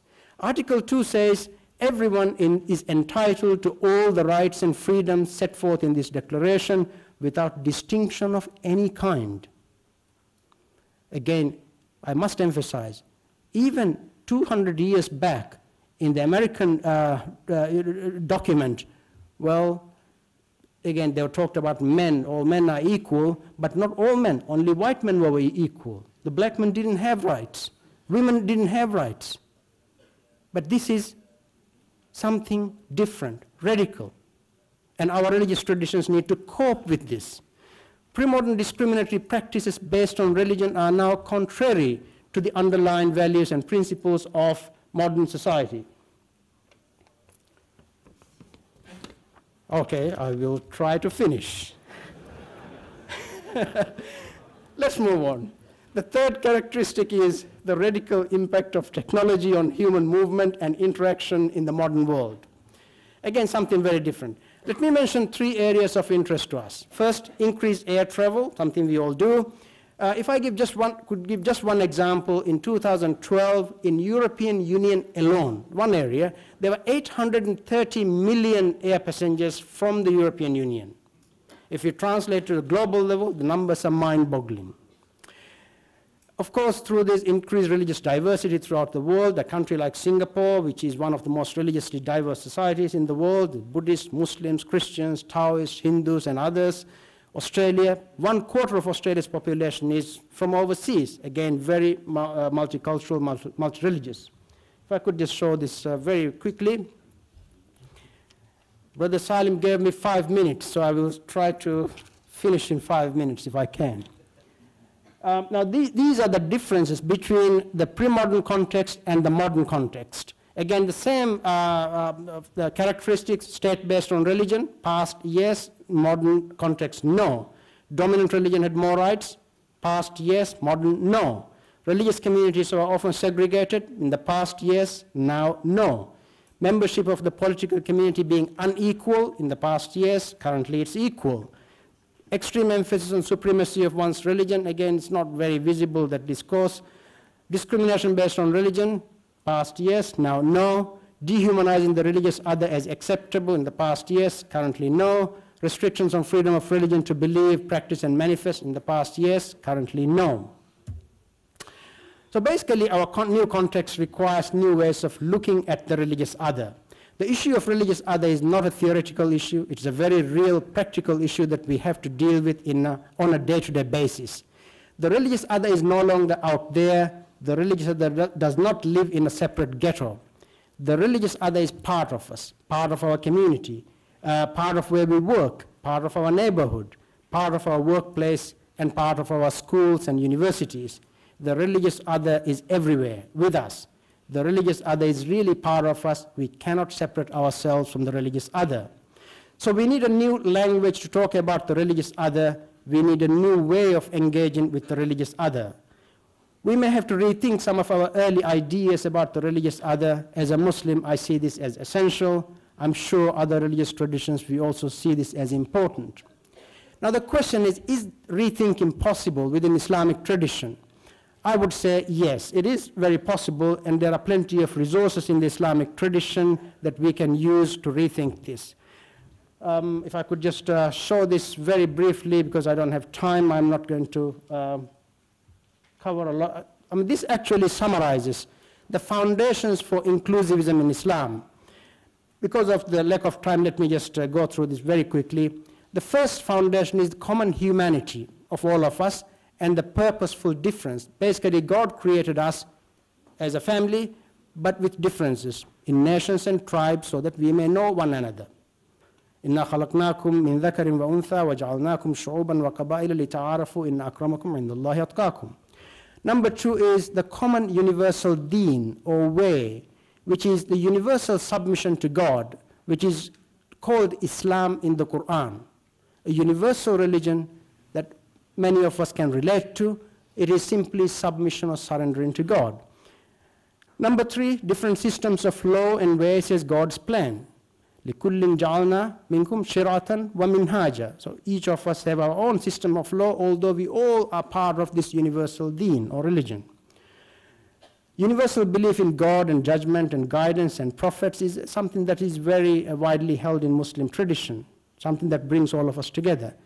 Competition in good deeds, meaning that we all should compete in good deeds. The Quran emphasizes that, calls it al-amal as-salih. And number six is respect for symbols of other religious traditions and respectful dialogue, that we shouldn't be abusing the symbols of other deities, other religious traditions, and we should be engaging with people of other religious traditions in dialogue. Number seven is the freedom of belief and religion. La ikraha fi din, there is no coercion matters of faith. Lakum dinukum waliya din, to you your religion, to me my religion. So these are really the foundations on which this inclusivist view of the religious other can be based. Another idea that is very important is reciprocity. Now this is what the Prophet Muhammad, peace be upon him, actually engaged with people of other faiths on the basis of reciprocity. Of course, there were different episodes in the early Islamic history, but when we look at carefully, we will see that when the Prophet approached people of other faiths, non-Muslims who were good, friendly, and kind towards Muslims were treated similarly. If a non-Muslim had peaceful relations with Muslims, this was reciprocated. He treated a non-Muslim as an enemy only if he becomes one by waging war against Muslims or acting as an enemy. If you're not an enemy, you're not an enemy. That's how it was. I will probably cut down the rest of the presentation. There are other resources within Islamic tradition also for this inclusiveness. If you look at the Islamic mystical tradition, you will find that people like Ibn Arabi and Rumi emphasize this inclusiveness in a big way. and certain theologians and jurists also had very inclusivist views of the religious other. There may be, I will skip that part, sorry. So what is the way forward? That we Muslims should recognize the significant differences between the context in which we live and the context of the pre-modern period. That we go back to previous theological positions about the religious other and understand these ideas in their proper context. That we relate those ideas to the modern period to see whether they are still workable or not. That we adopt an interpretive approach to Quranic and Hadith texts, traditions of the Prophet, that appear to be strongly exclusivist in nature and come up with more relevant interpretations. There are, of course, a lot of encouraging signs in Muslim societies today. There are new ideas coming from Muslim scholars and ulama that emphasize more inclusivist readings of relevant texts. Now, I mentioned Dr. Goma as an example.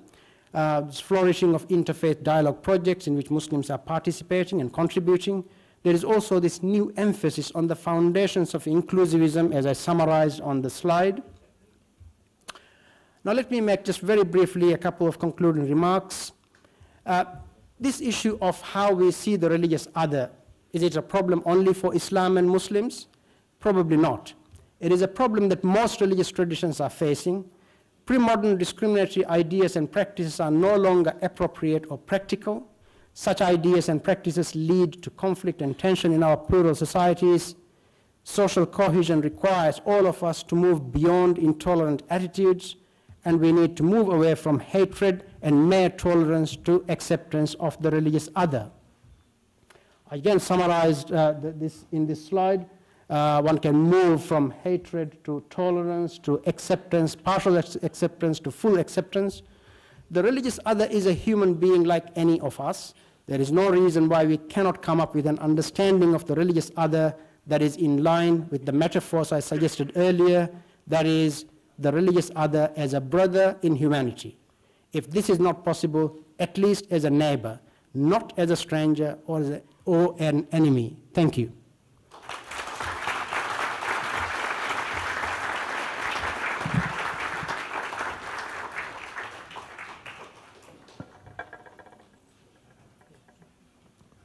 With the permission of the chair, we would now like to showcase a video that showcases the work by the Misr Al Khair Foundation along with the Anglican Church. But this message and this video is actually in the Arabic language. But then again, language aside, what is language when the language is about love, peace, and brotherhood? So without further ado, let me showcase the video brought by His Grace, Archbishop Dr. Munir, on the good work and the inspirational work that they're doing together. Thank you.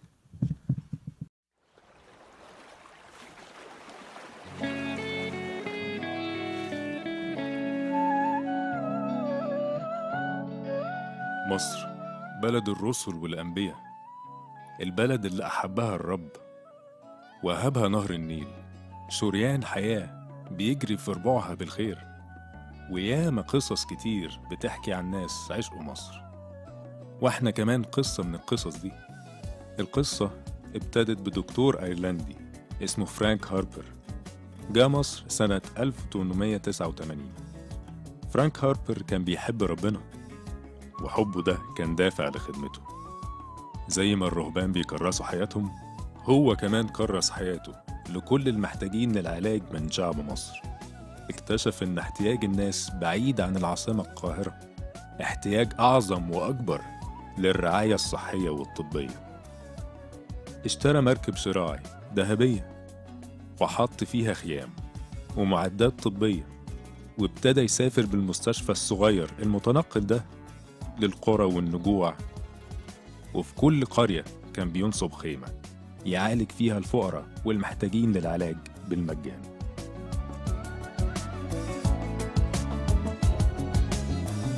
بتزرع لي رغيف عيشي وانا بغسل لك ثيابك، تقف دلوقتي على بابي وانا بكره على بابك، تعلم ابني وتكبر وداءك يشفى بدوايا، بتبني بيتي وتعمر وبيتك وانت في حماية. الرؤية دي ما زالت موجودة عندنا، وعشان كده كان حلمنا إن احنا نوصل لكل المحتاجين للعلاج واللي مش قادرين يروحوا المستشفى بسبب ضيق ذات اليد.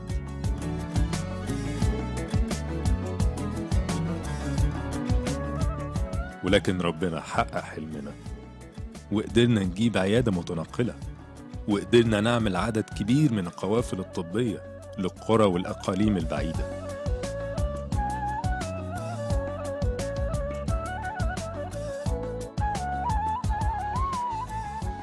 ربنا باركنا أكتر بشراكة مع مؤسسة مصر الخير اللي عندها نفس الرؤية ونفس الهدف اللي هو خدمة المحتاجين، واللي بيرأسها فضيلة الدكتور علي جمعة.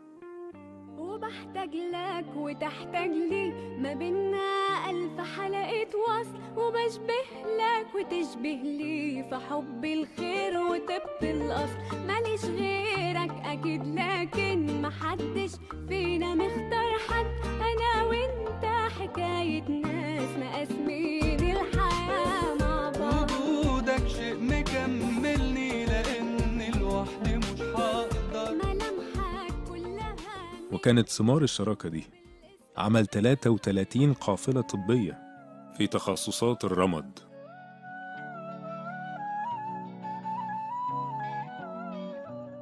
والأطفال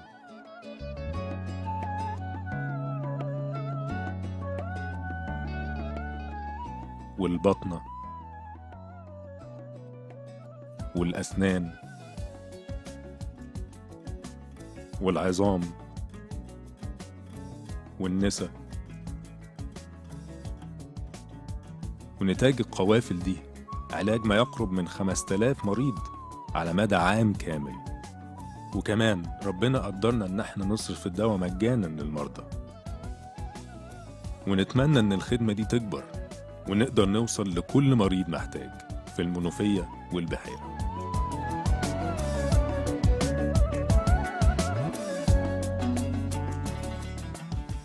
The god of the river, known as Hepo, and also the god of the northern sea, is known as Ruo. So it was autumn, and the rivers swelled, and the waters gushed towards the sea. The god of the river was so proud, and he thought to himself that the river is the most magnificent and the most greatest in the world. So he traveled along the strong currents of the river towards the sea. And when he reached the sea, he was so amazed by the boundless sea, so vast, and he thought to himself, have I not come to witness the vastness of the sea, I would have continued to assume that the river is the most magnificent and the most vast. So the god of the sea saw the god of the river sighing, and he go and asked him, you may not, he spoke, this is a very interesting conversation between these two characters. So the god of the seas spoke, you may not discuss the sea with a frog in the well, because it's confined to the limits of the walls. You may not address winter or ice with an insect that lives only one summer. You may not discuss ice or winter to it because of its short lifespan. You will never experience winter. You may not discuss about the Tao with a scholar who is bounded by the knowledge he have learned. So now you have solved for yourself the vastness of the sea, and you have came to know your ignorance. He said that you are now qualified to discuss about the Tao. So Zhuangzi explained that there are many limitations that restrict us from seeking the Tao, or the fundamental truth or logic in the universe. The frog in the well is restricted by the dimension and space, which prevented it from finding out what happens outside the well. The summer insect has a very short lifespan, and is restricted by time, and you will never be able to experience winter. So if you narrate to it snow, ice, or winter, it will say that you are wrong, it's impossible. Because it's not wrong for the insect to say that, because it never experienced winter in its entire life. So this story of Zhuangzi narrated reminds us that we must not be restricted by our own experiences and knowledge. There are greater knowledge out there that we do not know. And there are greater knowledge for us to seek and for us to experience. So we have to go out of our little spaces or our comfort zone to seek knowledge, and not insisting that what we have already known is the ultimate truth. The founder of the Quanzhen school of Taoism, Wang Chongyang, instructed his disciples not to restrict only to the Taoist teachings and the scriptures. he encouraged the disciples to read the teachings of wisdom and seek knowledge even from other religious traditions, including Buddhism and Confucianism. That's an important concept in Taoism, known as 出世 and 入世. It means to go out of this world to cultivate oneself and to seek knowledge. And after that, to return to our society, to return back to enlighten others and to help others. So the 世 or the world doesn't mean that Taoists will have to travel out to space, okay, to seek knowledge. But this world refers to knowledge that we already have, and we do not restrict ourselves from learning. So we do not assume that we know everything. So since the time of the Yellow Emperor in 2697 BCE, there were many records of immortals and Taoist masters who cultivated the Tao and explored the mysteries of the universe. Lao Tzu preached that the concept of Tao in the spring and autumn period, and it was only in the Eastern Han Dynasty where Taoism was established into a religious movement by Zhang Daoling. So although Taoism was established in China, it was not the only religion there, and there are many interactions with other religious traditions at the time, especially after the Han Dynasty, where the Silk Road linked China to many regions of Central Asia, including the Indian subcontinent, Persia, Europe, and Arabia. So it was primarily used for trading. However, technologies, philosophies, and religions traveled along the Silk Road. Islam, Buddhism, Zoroastrianism, and Christianity are some of the religions that spread to China.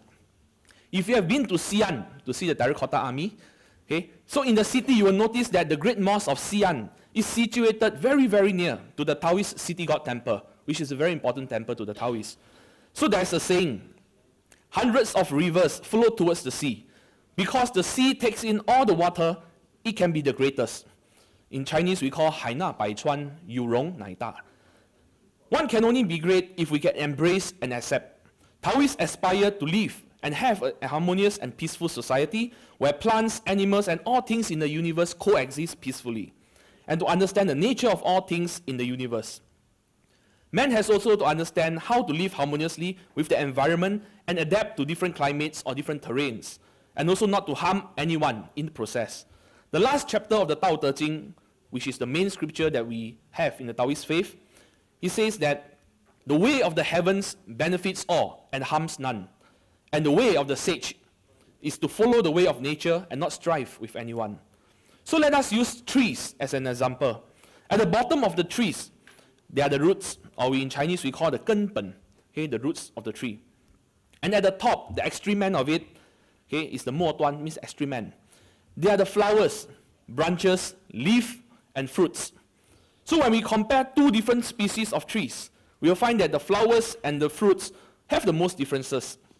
The leaf may also be different in the shape and different sizes, but the difference will be lesser when we go down to the branches.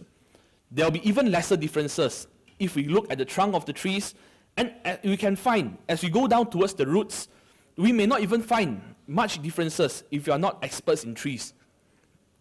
As we continue to find the source of the trees, we experience the formless Tao, which exists in all things in the universe. Taoists believe all things in the universe are created from the formless Tao, and there's a Taoist concept. The highest is the formless Tao, but it branches out in many forms. Using a tree as an example, when we see the roots, there are so much similarities. However, if we compare the fruits, there will be so much differences. The fruits are all different in size, taste, and even color. We may not even find two identical leaves on the same tree. So this is where people will start to compare and regard one fruit is sweeter than the other, and this fruit is larger than the other, and this is right and this is wrong, and conflicts will arise. So if one insists that fruit A is sweet, he will maintain that fruit B is not sweet. This will lead to frictions and conflicts if both insist their view is the ultimate truth. But if the person let go of this exertion and look downwards to the roots, he will find that there are more similarities than any differences. This is the way of nature. We say that nature is simple, but man made things quite complicated. That is also the reason why Taoists always emphasize to live a simple lifestyle, and also to live in accordance to nature, and never to go against the will of nature. We always look at the source and not see things from the other the biased perspective. So we say that national service is experienced for most of the Singaporean male, okay, like myself. Okay, it's compulsory for us to serve the nation. It's also a platform for us, Singaporean male, of different ethnicities, religiosities, and from all walks of life to receive military training together. If you look at the recruits from the first day of enlistment, everyone is so different. Okay? Different race, different religions, different weight and height, different family backgrounds, and different educational levels. There are so many differences that we can easily spot. But if you probe further and you find all of us have a common duty to preserve the peace and also to defend our nation. So let me share about some of the interfaith interactions that we have. The Inter-Religious Organization, or the IRO, was founded in 1949, and we are one of the earliest interfaith organizations. Today, 10 major religions are represented in the IRO, namely Hinduism, Judaism, Zoroastrianism, Buddhism, Taoism, Jainism, Christianity, Islam, Sikhism, and the Baha'i faith. So the leaders and representatives from the established religious institution came together to forge fellowships of trust and understanding. So I joined IRO in the year 2007 with the encouragement and support from our chairman and management of the Singapore Taoist Federation. I was elected as one of the members of the IRO Council in 2010 at the age of 26. So the religious leaders in IRO are my elder brothers and sisters who guided and supported me in interfaith dialogues and engagements. So the IRO, we also set up our youth wing, and also youth religious leaders from the respective religious groups. We came together for activities, dialogues, gatherings, and also we have a recent visit to China and Hong Kong last year. So our role in IRO is not to convert one another, and we are not there to debate over religious or theological differences. We are not there to insist our respective religion is the best. We recognize there are differences in religious practices, beliefs, customs, and traditions. However, when we study deeper into the sacred texts, we can find many common grounds and many similarities. Values such as love, compassion, mercy, benevolence, peace, and many, many more. So the sacred religious texts and doctrines guide us how to live our lives meaningfully and rightfully, just like the waypoints aircraft follow to guide them safely to the destination. We have to also identify our common grounds and also work together to expand these common grounds that we share, so we can embrace differences and also include more. Through media reports, many were taught that IRO is an organization where religious leaders eat together, pray together, and have meetings together. Okay, this is not what we do. Okay, although most of us agree that food brings all of us together, but that's not the primary reason for us to be in IRO. Okay, we are not there for the food. So IRO conducts many seminars and lectures for the public, and also religious leaders are invited to share our experiences and knowledge of our respective faith. So inter-religious dialogues and engagement also allows our leaders and members to understand different religious traditions and also cultural differences. We understand our religion better when we dialogue with friends from other religions. Just like the story of autumn flood narrated by Lao Tzu, as I shared earlier, we will realize how much we do not know when we dialogue with others. I understand and appreciate Taoism better as I learn from other religious teachings.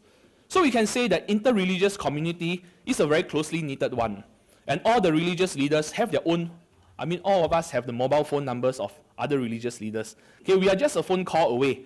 Okay, and many invitations or to celebrations or to events were just a simple SMS or call. There's trust among the religious leaders, and we know we can depend on one another in time of any assistance. We also work together to raise funds for bursaries or for humanitarian causes, and also for other charitable deeds. We come together to also celebrate religious festivals and also many other activities. So the list goes on. We meet up one another very, very regularly. Many times we meet for very casual discussion over a cup of tea or coffee. So we can also have a very simple meal together where we keep ourselves updated with the latest happenings, and also we also discuss about family and personal matters.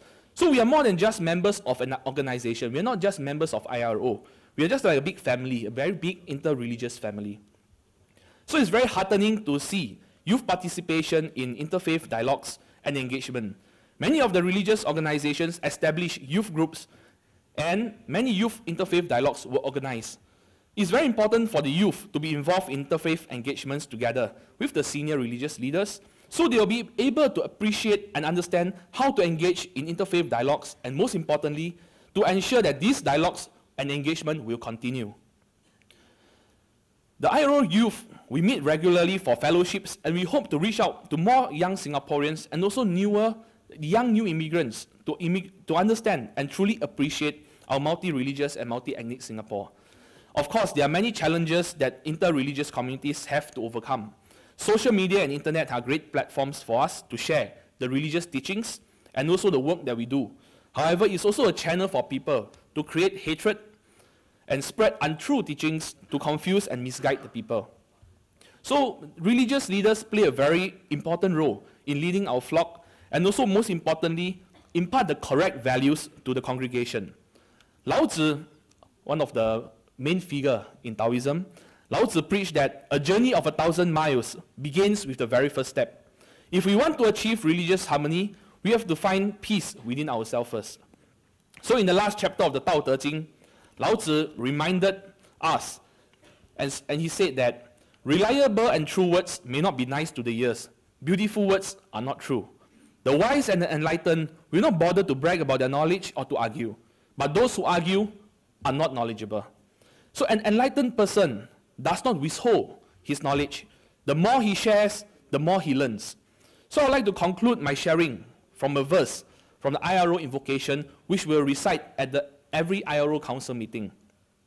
May we all work vigorously, keeping within spiritual discipline, to bring peace in our hearts, peace in our families, peace in our cities, peace in our planetary home, the world.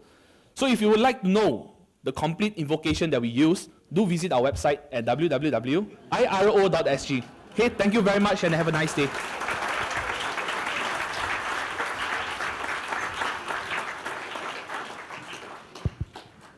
Thank you, Master Wei, for sharing about the IRO with all of us. Actually, IRO is not made up of one faith, or two faith, or three faith, but they are made up of 10 faith, representatives of 10 faith. In fact, founded in 1949. So probably the IRO may be one of the oldest, if not the oldest, inter-religious organization in the world, I think. And of course, they have existed for 65 years already. So probably one of the longest existing inter-religious organization in the world. Thank you very much, Master Wei. And I'd like to invite our fourth speaker for today, who is also very active and very contributive in the field of inter-religious dialogue engagements, and he is Venerable Chuan Guan. And Venerable Chuan Guan has a very interesting background. He is, in fact, a computer engineer. He did computer engineering in the Nanyang Technological University, NTU, before he responded to the religious calling of monastic life. And in fact, he received his Buddhist education in Canada, in the United States, Venerable Chuan Guan is also the chairman of the Dharma subcommittee in the Singapore Buddhist Federation, another very young religious leader at the apex level.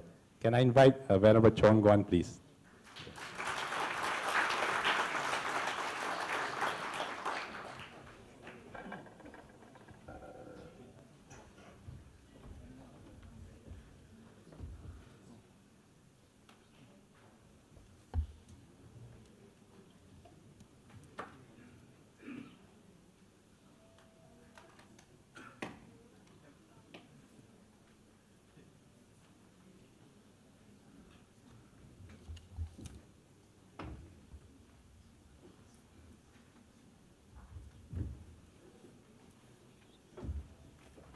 Possible? Okay. Do you want to bring it earlier?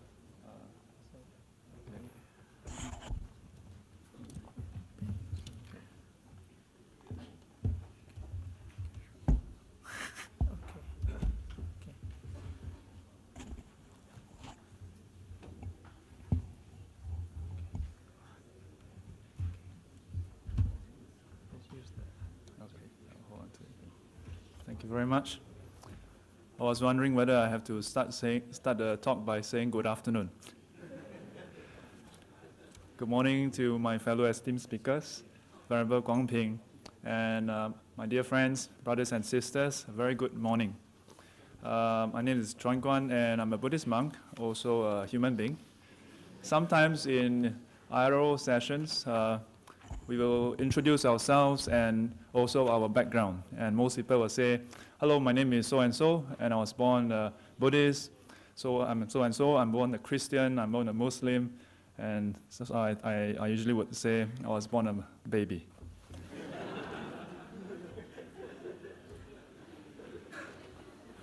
Singapore is very interesting because we have 10 major religions here and many different races. Take a look at this slide and let's see how many of you laugh.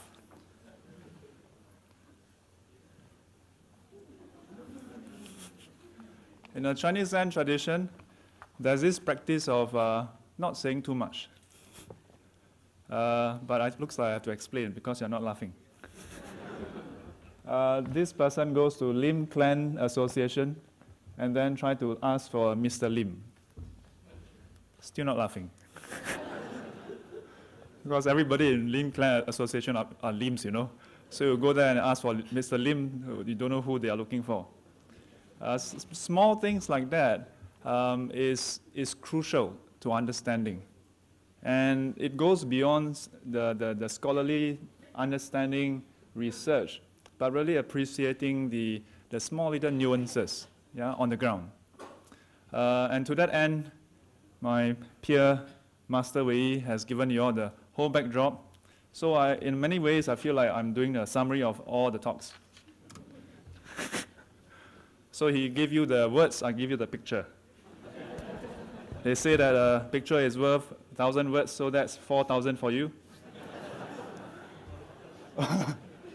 I'll let you soak it in. On the top right is the food thing that he mentioned. Yes, that's what we do. We meet to have meals and also take photos. But we also meet to discuss and sometimes ask difficult questions. Like recently in the bridging program between MUIS and the Singapore Buddhist Federation, where there was really a very, very strong, not the usual rah-rah, not the usual rah-rah. For a few years, as I participated and spoke at different events, I kind of felt that, oh dear, this IRO thing is a bit of rah-rah, you know? Meet together, have lunch, take photos, and then meet again sometime. But over the years, I start to appreciate that this so-called rah-rah is important. Yeah, because the more you rah, then you really start to be familiar with each other. And relationships, it takes time. Yeah, it really takes time. It takes a lot of frequency, meeting up, getting to know each other. And it's not simply a few words or a few lectures that can do that. You need a lot of time to do bonding. In the recent disaster that struck Philippines, we had a group show up and at the IRO's HQ, and we did a common silent prayer. When I was told that we're going to do a silent prayer, I thought it was just a small affair. When I reached there, again, there was food. And then there were a lot of people. Yeah? Not all IRO members, but those who know about it came together. I was quite moved by the turnout. And that's what we are, what we do. Yeah? But as Master Wei shared with you the positive side, it is my duty to bring up the not so positive side. Huh? Then yin yang is complete. So while we have relative peace in Singapore, there's also here and there a bit of conflict. A few years back, not several years back, a few years back, there was this incident where a Christian church, there was some video that went viral. One of the easiest way to go viral these days is to say things that are politically incorrect. And then it just went viral. The response from the ground online was tremendous. Yeah. In the end, the Pastor Ronnie Tan was summoned by ISD. But I think you notice this awkward moment of silence? Cheer up, don't worry, it's not happening now. Huh? Well, there was a positive end to it because with that incident, then Pastor Tan got to meet my teacher, Venerable Guangshen, who is the president of the Singapore Buddhist Federation, and also the president for Taoist Buddhist Federation, and they had tea. Yeah, again they had tea. And so I think that was a positive thing, because sometimes when we don't know the other person, it's easy to alienate and make them look like an enemy. But when you know each other, then it's harder to look at a person in the face and say, you are an enemy. Yeah, I think something good came out of that. And I hope that we should continue this, not just having a glamorous social event, but really, like as Master Wei mentioned, yeah, to continue that interaction. But this didn't stop there. There were other incidences like the Campus Crusade for Christ in NUS, where there were some posters about what was that? About Thailand, yeah. And again, I think the whole thing was resolved quite amicably, and that is a learning point for all of us, yeah. Much like how ISD, the Heritage Center would bring out incidences in the past for us to learn. These are learning points, that we cannot simply assume that this peace and harmony will be there. No, it's not something to be taken for granted. Yeah? It is like a house of cards, where you take, have you played that game before? Where you take cards and you stack it up into a pyramid? Yeah, and every one of us is like playing this game together. Each one only holding one card. And if someone don't play it properly, the whole house just collapses. Yeah? So each of us have something to play. But in the past 1-2 years, there was something interesting. Just recently, last 1-2 weeks, on Facebook. You see, the thing about Facebook is that sometimes it's information overload. Yeah? And occasionally, there'll be people who are more vocal. Yeah? So I've seen a lot of comments and remarks all over the place, and at some point I decided, okay, I'm going to just focus on doing my classes, my teachings, and my own practices. And then one of my friends on Facebook decided to quote me, tag me rather. So because I was tagged, I had to reply. Yeah, you know. So it was Vesak period, and there was this posting, and it was just a very benign, generic posting on celebration of Vesak. So this individual, Daniel Wong, from his writing, I presume he's a Christian, and so he was mentioning about how he feels sad for Buddhists, Tibetan Buddhists who have to crawl on the ground and so forth to do their prayers. It's what we call the 3-step 1 bow. Yeah, in Vesak this year, we had about 40,000 Buddhists who came and crawled around the temple, but do the 3-step 1 bow. It's a form of devotional and spiritual practice. But when this happened, it's a bit touchy, because some Buddhists may feel hurt. Yeah? And in one of our dialogue, we have this idea. When you feel hurt, you say, ouch. But I didn't say ouch. I decided to reply. And what started off as a few lines of comments, I decided it's too long, so I posted on a blog. And I took the opportunity to respond, but not to get into a fight, like Professor Abdullah mentioned earlier. Yeah? Instead of trying to fight and argue and say, mine is better than yours is lousier, or to even do some comparison, sometimes is futile. As I wrote in the blog, it is like in Singapore, we drive on the left-hand side. In the US, they drive on the right-hand side. And if an American were to come to Singapore or the other way around and say that because you drive differently from us, you're wrong, that would be foolish. Yeah, that would be foolish. When we compare two different religions, two different schools of thoughts, there will bound to be some differences. Yeah, that is given. Yeah, but the question is, what do we do with that? Yeah, what do we do with that? Do we then try to disparage, distort others' teachings, or do we learn to appreciate the differences, yeah? But at the same time, look for the fundamental similarities.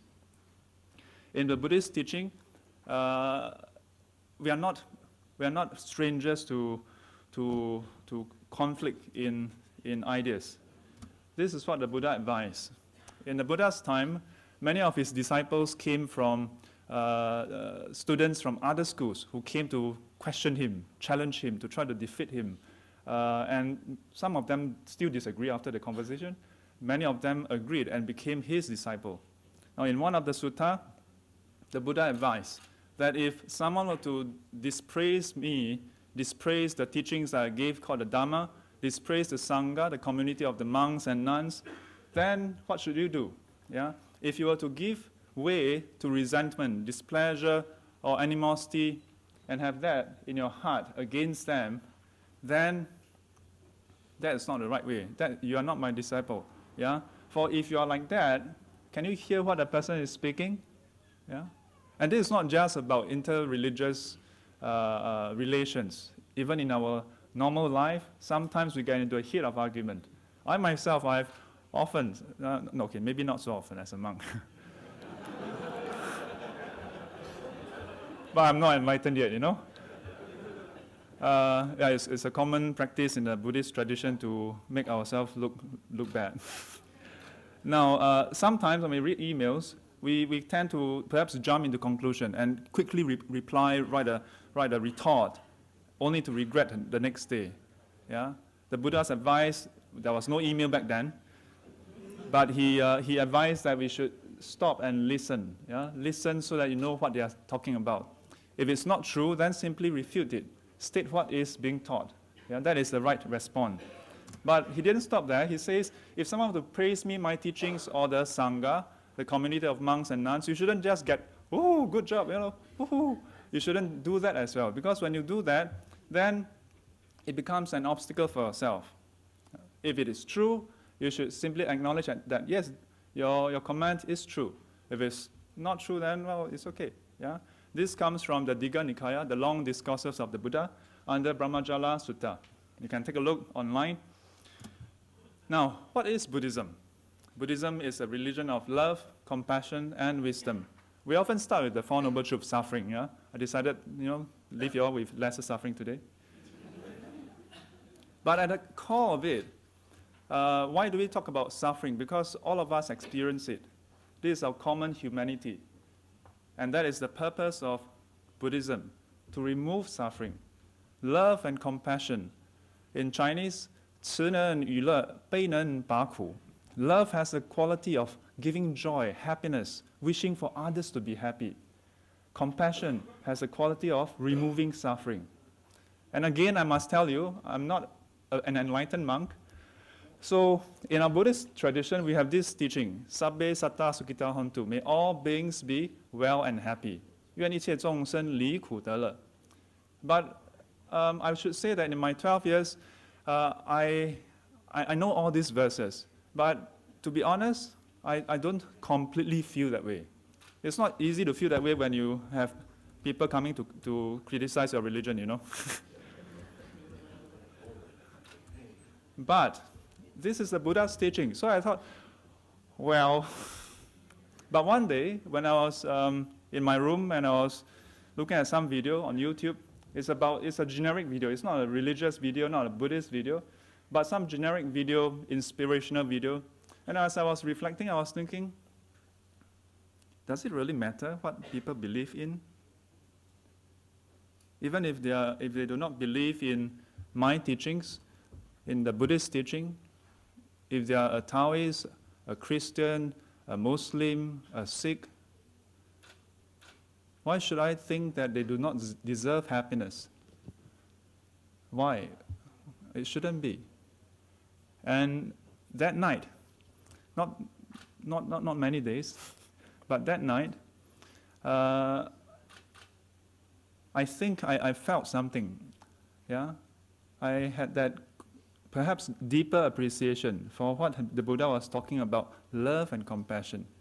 Because that night, as I was reflecting about all this, and I thought about my brothers and sisters in IRO, I talk about some of the not so nice incidences, and I was able, for that one time, first time in my whole life, to truly feel that, yes, even if they don't subscribe to the religion that I subscribe to, even as they attack my religion, I wish for them to be happy.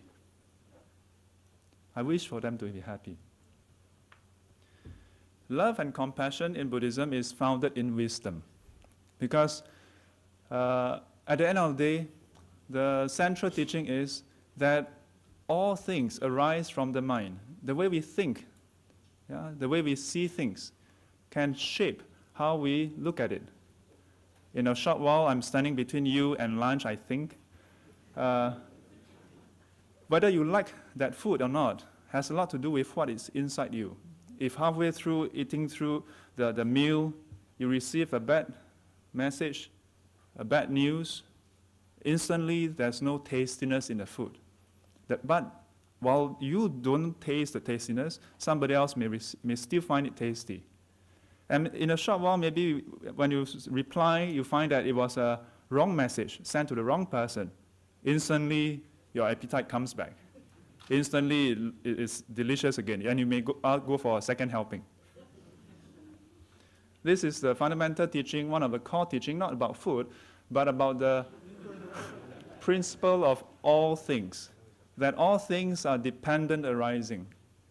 And I was so thrilled when Professor Abdullah just now was mentioning that how we interpret the scriptures dependent on the historical setting. Yeah? I don't know whether he has learned Buddhism and whether he's borrowing from us. But the truth is a truth is a truth is a truth. Yeah? You don't need to be a Buddhist to see the truth. If it looks like a duck, walks like a duck, and quacks like a duck, call it a duck. Yeah? And this fundamental wisdom is what in Buddhist teaching we say can bring us to liberation. But Buddhism is not just about that. Now, I'm going to bring in a very sensitive slide which I have preempted the organizer. Buddhism is a religion with no belief in a creator God. But we're pretty okay with those with such beliefs. Usually I don't put in the second line. But I decided to put it in, in case you all get so worked up and walk out instantly. Yeah? And this is something that I repeatedly bring up in interfaith sessions because more often than not it's glossed over. Yeah? Buddhism is like that. There's no way around it. We don't have such a belief. 1 or 2 years ago, there was this Muslim lady, after one of the talk at NUS, she came to me and she said, I don't agree with what you said, that Buddhism has no such belief, because she thinks that Buddha believes in God. I was like, what, really? But I didn't want to dismiss her immediately. I thought, okay, perhaps I haven't been thorough in my learning. Yeah, after all, I've only finished reading the Pali Canon, but the Chinese Tripitaka is just too voluminous. I haven't finished reading everything. And over several conversations online, she said that she had scriptural proof from Buddhist texts, no less. I'm still waiting for her to send it to me. But the point is that I think we have to move beyond this difference. Yeah? Just because we don't have such a belief, we do not see those with belief as our enemy. And likewise, those who have such belief do not have to look at us as enemies. Yeah? The important thing is what we do. The Buddha, in one of the sutta in Majjhima Nikaya, middle-length discourses, he shared, it's by our deeds that we are pure, not by your birth or your belief. And I think if we focus on that, we have much to offer each other. What is right and wrong in Buddhism? It is defined in this way. Is there defilements in our mind? Is there greed? Is there hatred? Is there delusion? And as a result, do we then act in harmful ways, to kill, to steal, to engage in sexual misconduct or lie? But these are just 4 things. If, in the Buddhist teachings, we have the 5 precepts, one of the shortest in most religion. And sometimes Buddhists come to me and say, oh, Sifu, so much precepts. And I tell them just 5. And the first 4 is about not harming others. But many times if we just look at our own precepts, our teachings, we may sometimes get blindsided. I told my students, if you look at the precepts, the Buddha never said that I cannot walk up to you and spit at you. Spit, you know? And I said, but it would be wrong to do that. Yeah, it will not be right. You'll be very uncomfortable. So I said, don't limit yourself to just the scriptural text to look at what is right and wrong, but really ask yourself, what is your intention? Yeah, what is your intention? And it doesn't matter whether it is this or that belief, or whether you're commanded by anyone. And so in some sessions I said, if Christians, Muslims, Hindus, Taoists were to do charity as Buddhists, we should say, well done, good job, I've clapped for you. Yeah? That is charity, that is goodness. But if anyone were to say, let's go and kill, let's go and steal, let's go and rob, even if Buddhists do it, we say, I'm sorry, that's wrong.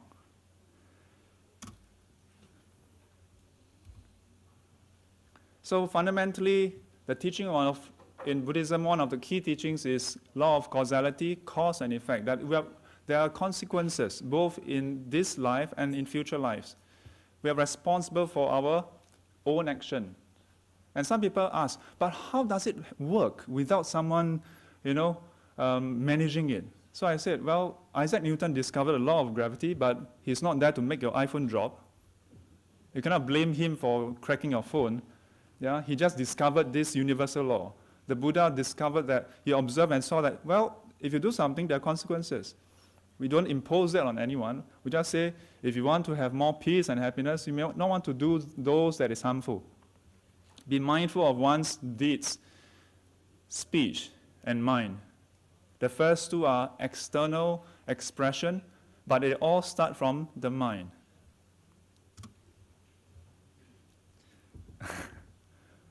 I hope you can read the words. I have apologized to Professor Abdullah earlier about the Australia skeleton. It's a insider joke down under, you know. Yeah, I have apologized to him, so it's okay. Beneath the facade, beneath our belief, we are very similar. Now, some of you may have 6 fingers, I don't know. But beneath the facade, we are all human beings. We all have this common humanity. But the common humanity is not just physiological. It is also emotional. On the left side, I met up with my friends from university for Chinese New Year, Lao Hei. And on the right, top right, is my family, my mom in the center, my sisters flanking her, and my nieces and nephew. This is Chinese New Year. And in the bottom is the same reunion gathering with my friends. Regardless of our beliefs, we feel happy to be with our loved ones. We feel sad to be separated. No one wants to be separated. But sometimes things happen. Some things that are man-made, some things that are natural disaster. And so our common humanity is not just about happy, happy, rah-rah, but we experience much pain throughout history, since time beginless, since recorded history. Man has met so much pain, so much difficulties, so much challenges. Anthropology suggests that religions arise from our response to nature. I like what Professor Abdullah said again, that it is a result of history. When the tsunami struck, the whole of the Fukushima nuclear plant just went berserk. As I was writing a blog and then posting online, urging everybody to pray and to send donations and help, I kind of broke down in my room and I was like, no, I cannot just sit here and pray and may you be well and happy. I was really compelled to say, let me go and do something there, you know. So I posted on Facebook, and then someone else said, Venerable, being untrained, you're a liability and not help. So unfortunately, I couldn't go there because I'm not trained. So in all the different classes, I get people to reach out, whether in cash on kind or through prayers and support. And this is the common message to tell me to finish in 3 minutes' time. And this is my mom after surgery. I'm showing this because 2 years ago she underwent operation. And this is something that no one can deny. If your mom is in hospital, in pain, you feel the same grief. You feel the same stress and anxiety and sadness. Fortunately, she recovered. But within all this humanity, we all yearn for happiness. We fear suffering. But sometimes we feel lost. Sometimes we feel that we are inadequate. Sometimes we are impatient. Sometimes we are hot-tempered. But in the Buddhist teaching, we say that despite all this, there is the Buddha nature in all of us, the potential for all of us to be perfect, perfectly free from suffering, perfectly free from agitation in our mind, be able to love perfectly, care perfectly. Sometimes after work, we are bogged down with so many things, and our kids come to us, "Mommy, Mommy." And then because we had such a tough day, we don't have enough time, we don't have enough patience and energy. Wouldn't it be good to be able to still care? But we can. We have to start within and then reach out beyond. Then we can truly be able to love without baggages, without attachments, be completely, perfectly free.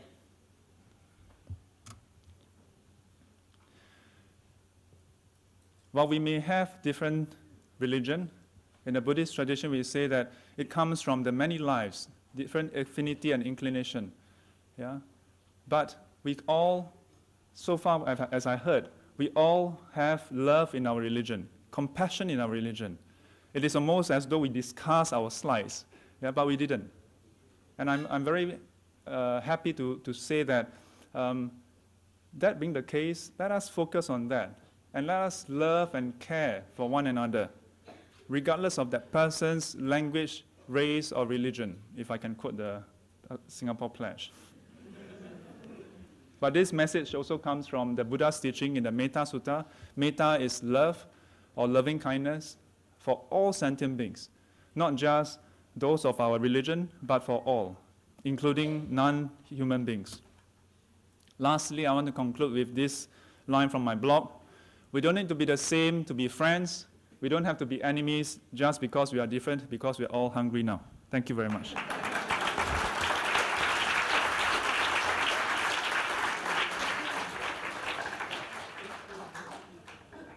Thank you, Venerable Chuan Guan. Thank you for speaking from the heart, and we tremendously have benefited from your presentation. I'm sure after listening to all our 4 eminent speakers, there are many questions or comments that you'd like to express. I've just got word from the organizers that we can extend the time for the panel discussion, and that will complete our morning or afternoon of the seminar. So can I hand over back to Jolene, please? Thank you very much. Thank you, His Grace Archbishop Dr. Munir Hana Anis, Professor Abdullah Said, Master Wei, Venerable Chuan Guan, for your valuable insights, and as well as Ambassador Lami Musa for chairing this session. In the second part of today's session is a panel discussion where participants will be able to engage with our eminent guests. So now, may I invite to the stage our distinguished panelists, Archbishop Dr. Munir Hana Anis, Archbishop of the Episcopal Anglican Diocese of Egypt and North Africa and the Horn of Africa, Sheikh Dr. Ali Goma, the former Grand Mufti of Egypt and the current chairman of the Masir Al-Khair Foundation, to join the panel discussion, as well as Dr. Muhammad Fatris Bakaram, Mufti of Singapore, Right Reverend Dr. John Chew, former Bishop of Singapore. This next panel discussion will be moderated by Professor Abdullah Saeed. And may I now invite the panelists as well as the moderator on the stage. Thank you very much.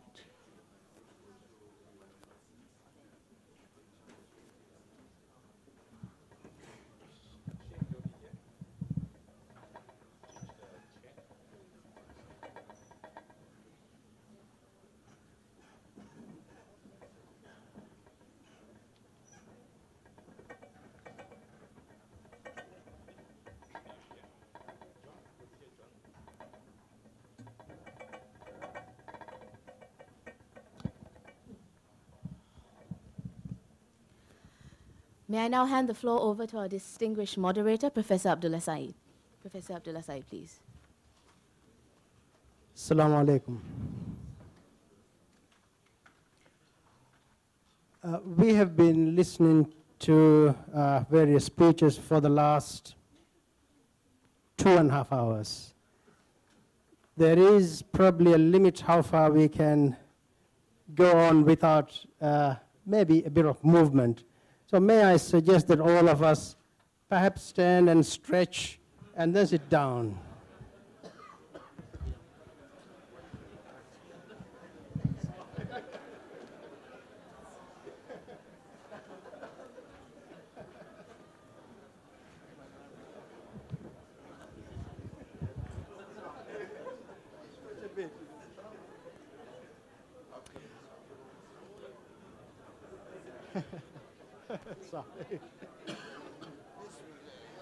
Okay, let's take a seat and we'll continue.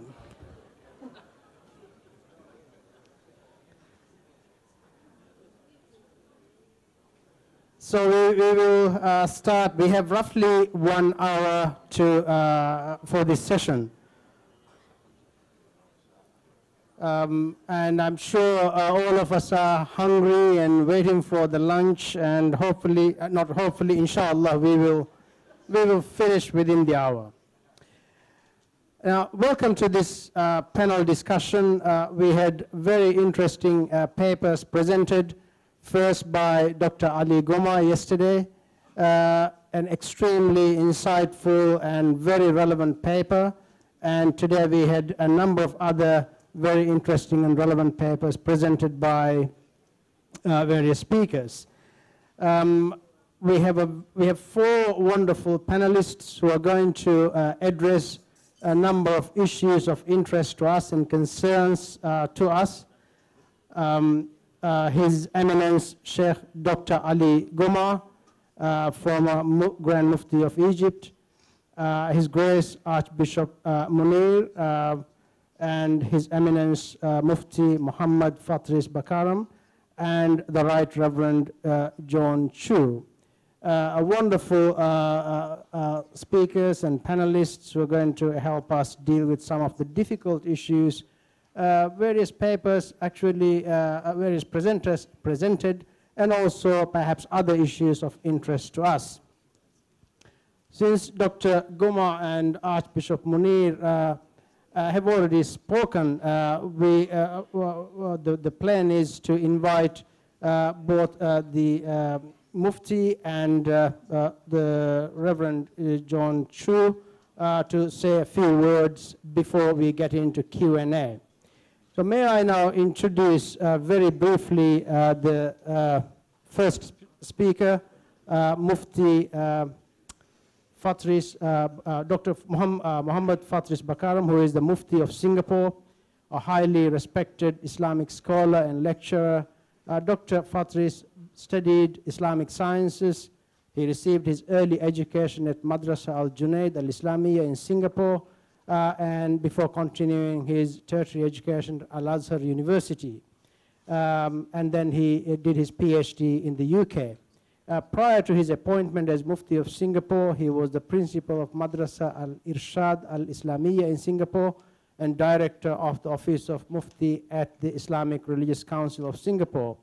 His other appointments include serving as Deputy President of the Association of Islamic Scholars and Religious Teachers of Singapore and a member of the Appeal Board for the Sharia Court of Singapore. May I now invite Mufti Fatris Bakaram to say a few words.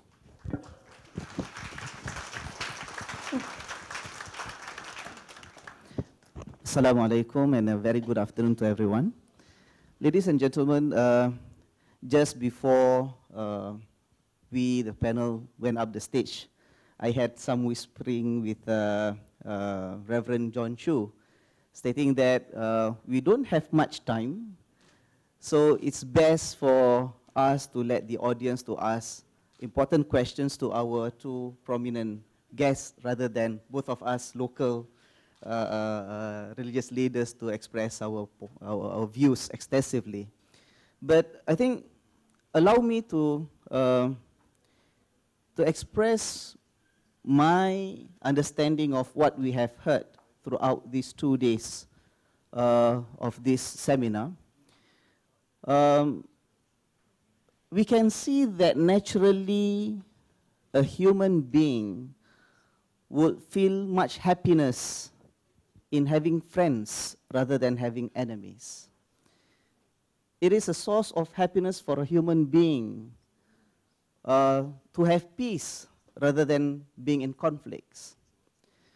But because of that, it is of great unfortunate that we find men of religion and faith to have conflicts within themselves, because many of them see that looking at others as enemies and looking at others as not as in the same community of ours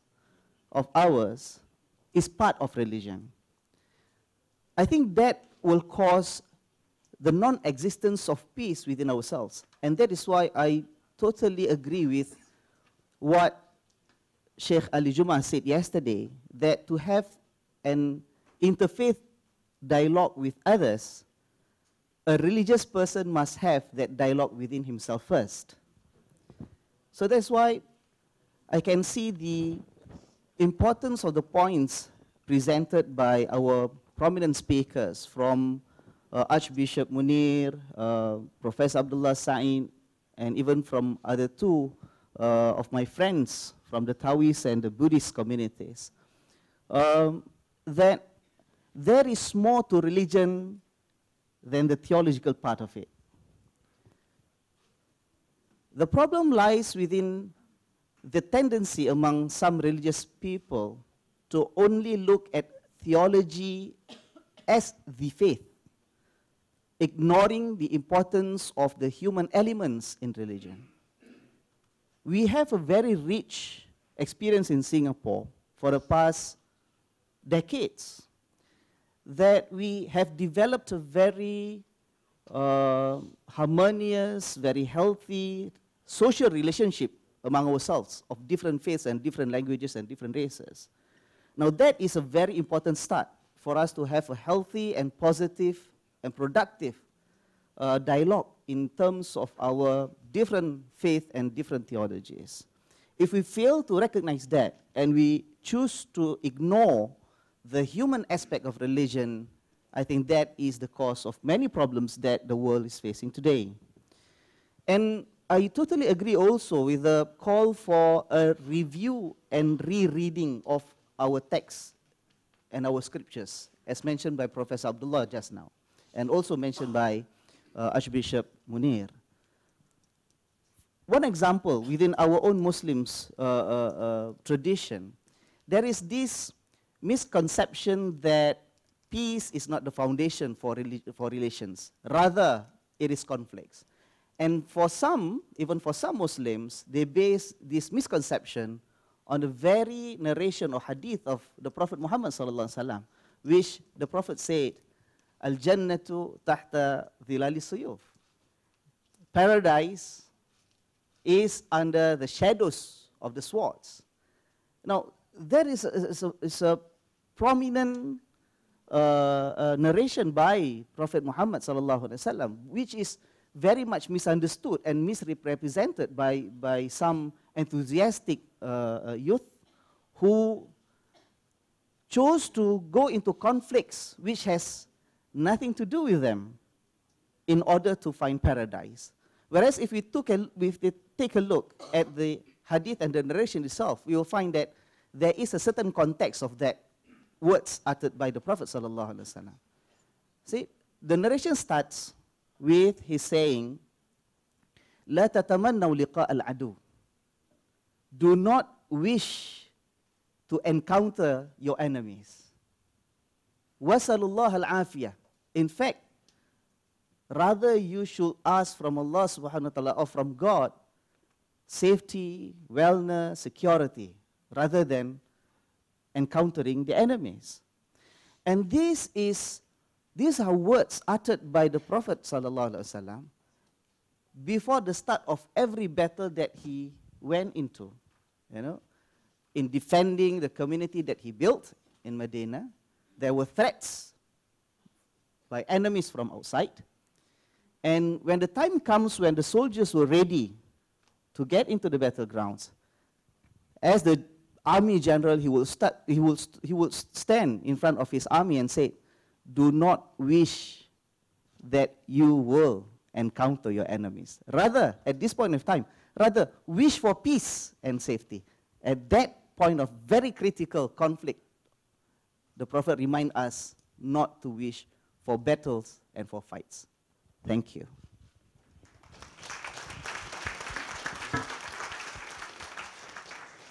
Thank you very much for your thoughts, Mufti Fatris. And now may I invite the Right Reverend Dr. John Chu to say a few words. Dr. John Chu is well known in Singapore. He doesn't require any introduction. It's for saving time. Well, thank you so much, and it's really a great privilege to be on this very important launching of this program. Now, before, I think in general, I would go along with all the speakers that it's not just platitude, but really I think what has been shared, I personally, as I have said, is probably more possible only here in Singapore, where we can talk honestly in a relaxed manner, respectful manner. So I think that really we want to appreciate all the speakers, presenter, and the sharers on this. And so I would just move on from that to say that this is just a launch. So obviously today we're not able to cover all the things that have been raised. But if we say that this is a curtain raiser, then I think we do pray that good things will come out of this occasion.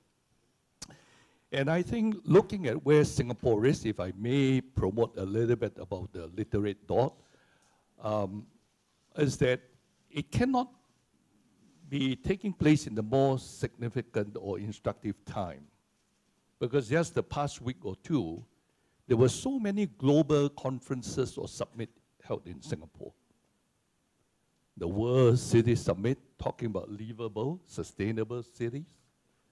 The World International Water Festival Week was here, which is very fundamental to basic living. And then, of course, recently, probably the most exciting conferences or dialogue thus far in the series, the Shangri-La Dialogue, was very, very, the temperature was very high. El Nino is coming. And now we are having the launch of this study, SRP. Now, I don't know whether all things were designed. I don't think it was designed together. But the SRP coming at the end of all this, I think it's not because it's least important, but probably it's because the school and the SRP is going to touch on probably the most challenging, most difficult, but most important issue. Because today, all those issues required a lot of political will, will of common humanity, goodwill for men, but ultimately it flows from within. And it's very religious in basis. So I think this is very instructive for us. This SRP launching comes at the end of all these major conferences. And I hope SRP, the very best, as they plan and take stock of all that has been spoken, to reflect this in the programs and the issues that will be researched on and follow through. So I would like to start from that. Now, having said that, which is already not easy, I think we have taken on the most difficult challenge, because this challenge on religious issues has been there for thousands of years.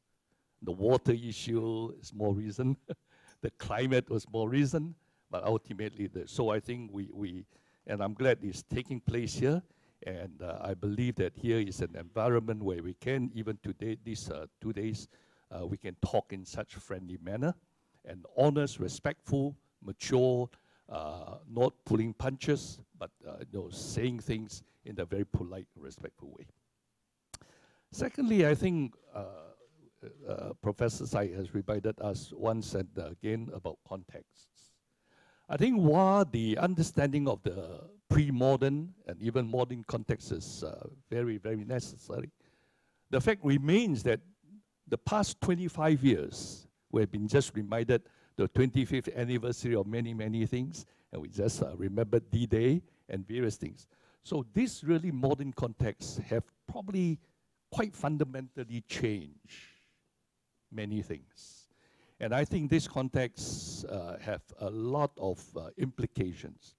And for good or for bad, in fact, it dictates almost the way we look at things coming from already different background, traditions, religion, culture, and otherwise. But with all this, it's complicating the thing much, much more. So I think understanding this context is equally, if not sometimes more, immediately relevant, important than understanding just the historical context. And I think this is where it's a big challenge for us. And I think the School of Rajaratnam is in a very good place, because you have other departments or other units looking after all this, and all these research and findings could be brought to bear on this particular issue. So I just want to say that and I just reminded that if I was just wondering, this prof in Oxford of European history, Timothy Garden Ash, I would have liked to see him updated his article on Tales of Two Revolutions. One is 1989, and that year he happened to be in Prague. And whether I don't like the word Prague Spring or Warsaw Spring. That's a description given from a particular angle. But he was attracted by, because of the one shop, that there was probably some disconnect by the numeric 89, and probably the 9 was tilted around. So instead of 89, he saw 68. And he felt that 68 in current history probably is more fundamentally important than 89. As you know, the 89, we have yet to commemorate the fall of Berlin Wall very soon. And he felt that 68, which is more significant because it touches on the cultural changes. The cultural changes. It's not hardware politics. But I think today the culture changes, the different values, the alternative values, various things are affecting how we look at things religiously, politically, socially as well. So I think that current context is equally, if not more relevant today, because our younger generation probably don't know what is 50 years ago, 100 years ago, but they have to live with the current. And the fear is that many people have lost trust already, as Sheikh has said. Trust in the system, trust in institution, and now Ferguson have, in his latest lectures at BBC, was talking precisely on this, the lack of trust in the institutions. And once that is gone, where trust in the institution is gone, it's really a jungle. It's really a jungle. So that's the second point I want to say. The third thing, I think we have talked a lot about texts. Now, I think this is an effort we have to make. Now, as I was saying just now, well, good words have been said about Singapore, and our two fellow brothers here were sharing the good things about interreligious relationship here in Singapore. I think Singapore has to be also on the learning curve. Maybe what we have experienced, the harmony, the goodwill, a relationship, if I may say, light of humility, we have only arrived at 101 on interreligious relationship, because we are in a very, very conducive environment, blessed environment for us to practice that. But once you cross the shore of Singapore, we enter into different environment. And yet we are caught up in the global world. So I think it's important for us to move from 101 onwards. If we cannot move amongst ourselves to move beyond 101, what can we offer to the world at large? So I think this is a very important reminder to us. And to move from 101 onwards, what we have said, the study of texts is crucial. And I think it takes a lot of effort. And it's not just one person. It can never be done by one person. It has to be done by generations. It's not just yourself, but also with others. And so the study of text requires a lot of courage. Because if you are honest with your texts, it is most critical of ourselves than other people. And so we become selective in our texts, and we get blind spot in our texts. So I think textual study is very, very crucial. We must spare no efforts, not only our own tradition, but sharing and also exchanging, so that we can have a more holistic, balanced view. So I think with those things, I would just like to maybe allow me just to end by just, this, I hope it represents the sentiments of many. It's come from a very important psalm in the scriptures. I think this speaks for many, if I may say so. Don't take this in a concrete geographical sense, but as a symbolic representative of the urging and seeking of mankind. In Psalm 122, at verse 6, it says here, if I may read, "Pray for the peace of Jerusalem. May they be secure who love you. Peace be within your walls and security within your towers. For my brothers and companions' sake, I will say peace be within you. For the sake of the house of the Lord of God, I will seek your good." So just saying, seeking peace is one thing. But in order to have peace, do good. Thank you.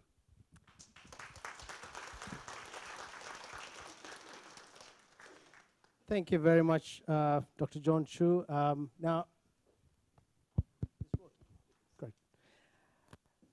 Now we will open the floor for questions. Could I ask our organizers, how much time do we have? 1:15 or 1? 1:15. Okay, we'll finish by the time. Now, I'm sure there will be plenty of questions from the audience. In order to get this in a bit more manageable fashion, may I request that we've got 2 microphones here. Those who want to ask questions, if you could come to the microphone, we'll take 3 questions at a time. Then I'll request the panelists to respond to that. If you could say your name and organization you're coming from, this is being video recorded, so it will be helpful if that information is there. And if you could keep your question really, really brief, and if you're making a comment, please do not go beyond half a minute. 30 seconds maximum, and for questions, probably 10 seconds to get maximum number of questions. So may I now invite the audience to ask questions. If you could also address particular panelists, that would be wonderful. Please, got 2 microphones here. So those who get to the microphone first will ask the question. Please. For time constraint, as I've indicated, I'll try to be brief and not make too much of a speech, which I'd love to. We are very privileged to have these 2 eminent religious leaders in our midst, and they have shared with us some important insights in the matter of interfaith work. They have touched upon various areas in which we are to find our role as religious people in these various situations, like what our Grand Mufti has said on conservation, on poverty, And we have also recognized this morning about the historical context. So my question, which I'm approaching, is a minefield, and is to try to indicate where our two eminent people have come from, to discuss as much as we can the role of religion in the life of politics. It is often said, ambiguous, about the mixture of religion and politics, and you two come from different religious traditions with different views about the role of religion in politics.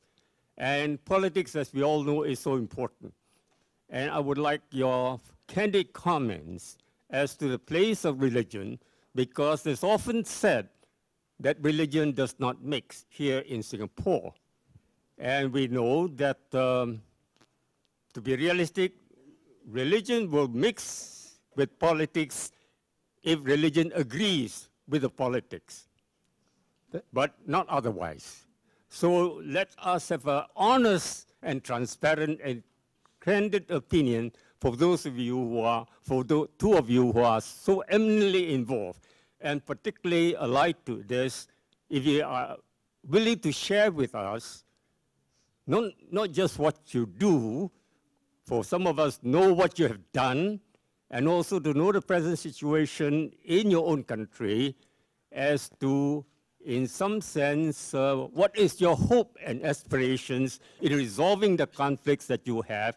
And we do know that we have our own kind of conflicts here in Singapore. Thank you. Thank you. Yep. We'll take the second question. If you could mention your name. Yep. I'm Yap Kim Hao. I'm a life member of the Interreligious Organization. Thank you. Please. Good morning, everyone. Hello. Good morning. Oh, yeah, okay. So I'm Mohammed Hamim, and I'm from Raffles Institution. Okay, I just have an opinion, and I would also like to find out what your opinions would be about this opinion. Okay, so I'll try to keep it short, yes. Okay, so as much as Professor Abdullah Saeed has mentioned, how the people of the book, or Ahlul Kitab, also comprise other people with scriptures. See, I feel that, in my opinion, at the root of interfaith dialogue, it is mainly the three monotheistic Abrahamic religions which are ultimately privileged. Now, I don't mean to say that this in any way is the result of any particular individual's deliberate attempts to, kind of esteem these religions over others, but I think this is in fact a consequence that stems from the way our whole history has been sculpted around these faiths.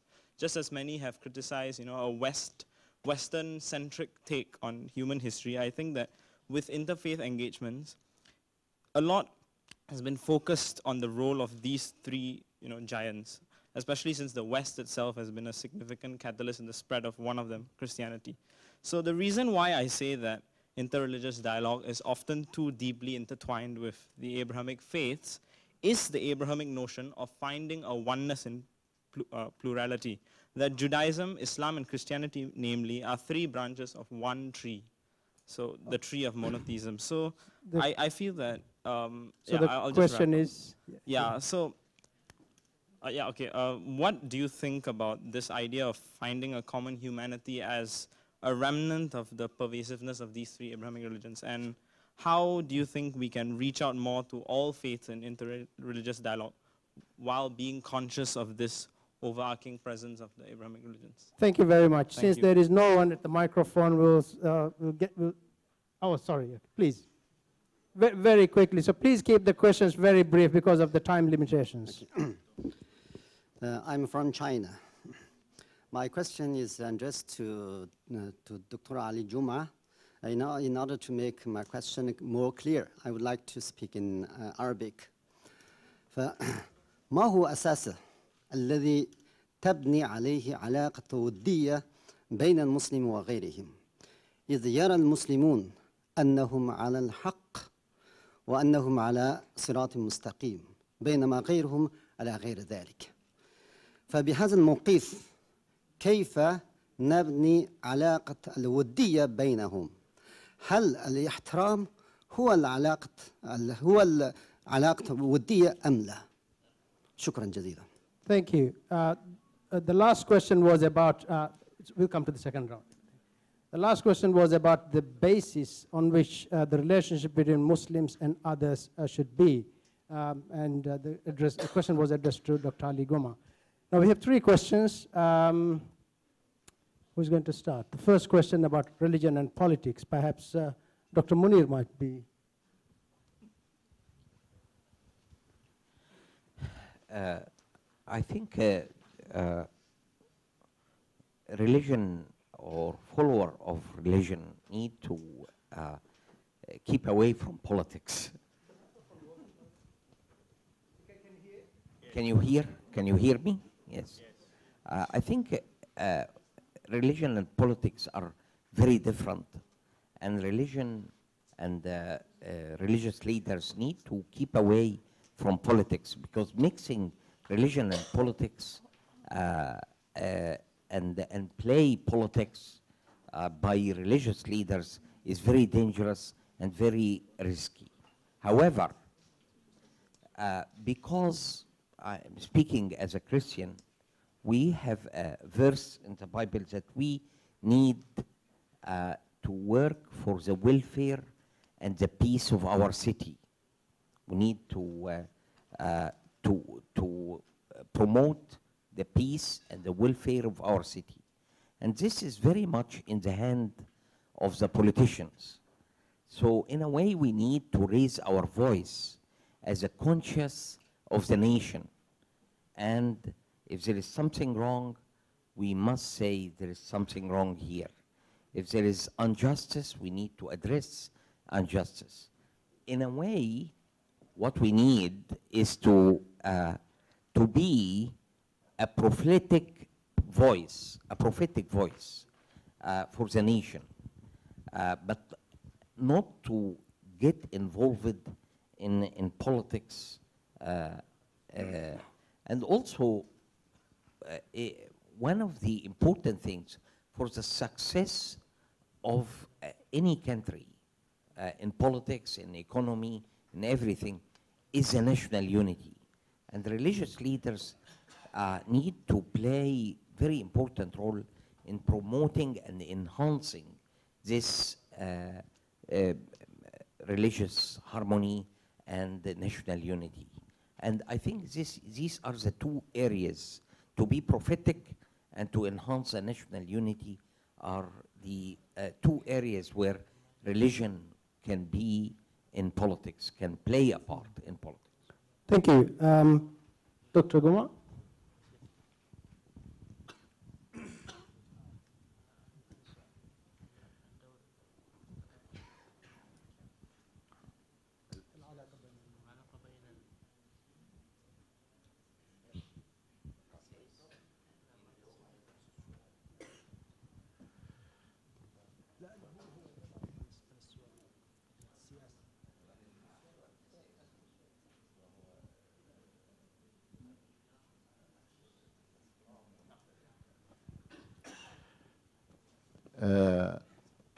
كل الأديان ترى أنها على الحق. All religions are seen to be truth. ونحن عندما نجتمع للحوار لا نجتمع من أجل مناقشة أين الحق. And when we come together, we don't come together to discuss what is truth. نحن نجتمع من أجل أن نعمل معا لعمارة الدنيا. We come together for the sake of bringing goodness to the world. وهذا يبعدنا عن الجدال الديني. And this will bring us away from unnecessary religious debates. الجدل الديني محله ليس هنا ولكن محله في الأكاديميات. Religious debate is not, this is not a platform for religious debate. The platform for religious debate is in the academic world. هنا نريد أن نبحث عن المشترك. Here we would like to find a commonality. نريد أن نبحث عن كيفية الاحترام. We would like to search for a way where we can respect one another. نريد أن نبحث عن كيفية التعاون والعمل معا. we would like to find ways where we can work together and cooperate. عندما بدأ العالم في مسألة الحوار في الثمانينيات كان هناك مفهوم خطأ عن الحوار، وهو أن ننقل الشخص إلى ديننا. هذا كان مفهوم عالمي. When the world started with interreligious dialogue back in the 80s, there is a wrong understanding or misunderstanding that this dialogue is supposed to bring the others into our religion. ولكن استقر مفهوم الحوار على أنه البحث عن المشترك من أجل التعاون لعمارة الدنيا. However, the purpose of dialogue, religious dialogue today, is more established in the sense that it is for the purpose of finding ways where we can build the world together. أما محاولة نقل الإنسان من عقيدته ودينه الذي اقتنع به إلى دين آخر فهذا ليس حوارا. And any attempts to try to convince the other to bring them to our religion, that is not حوار. ليس حوارا. This is not a dialogue.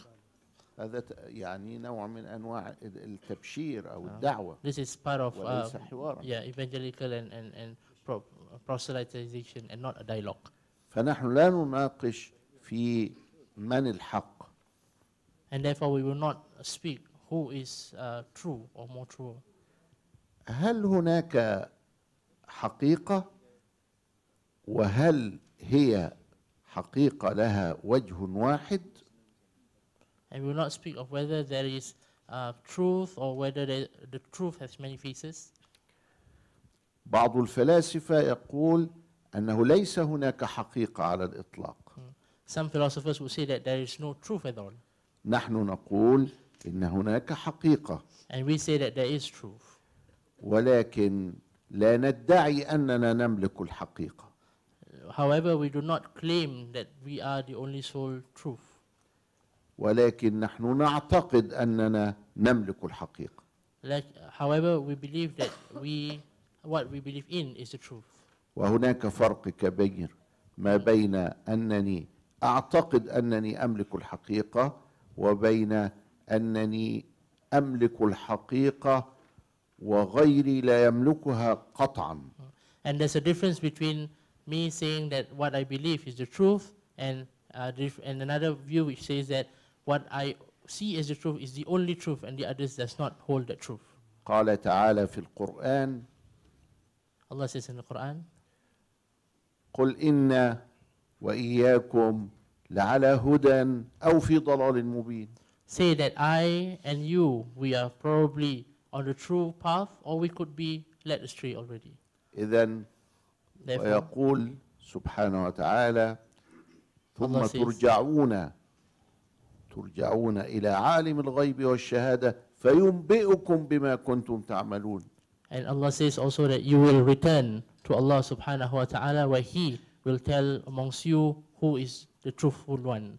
فينبئكم بما كنتم فيه تختلفون. And He shall tell you about the decision on what you were at once in loggerheads or in disagreement. إذن فكل من يتدين بدين هو يظن أن هذا هو الحق ولكن الأمر متروك لله الذي خلق كل هذا. Therefore, it is the right of everyone who has a religion to believe that it is their truth. However, the ultimate truth, we will leave it to Allah subhanahu wa ta'ala. Thank you very much. The second question was about why there is so much focus on the Abrahamic tradition. Probably the Mufti might like to briefly comment on that.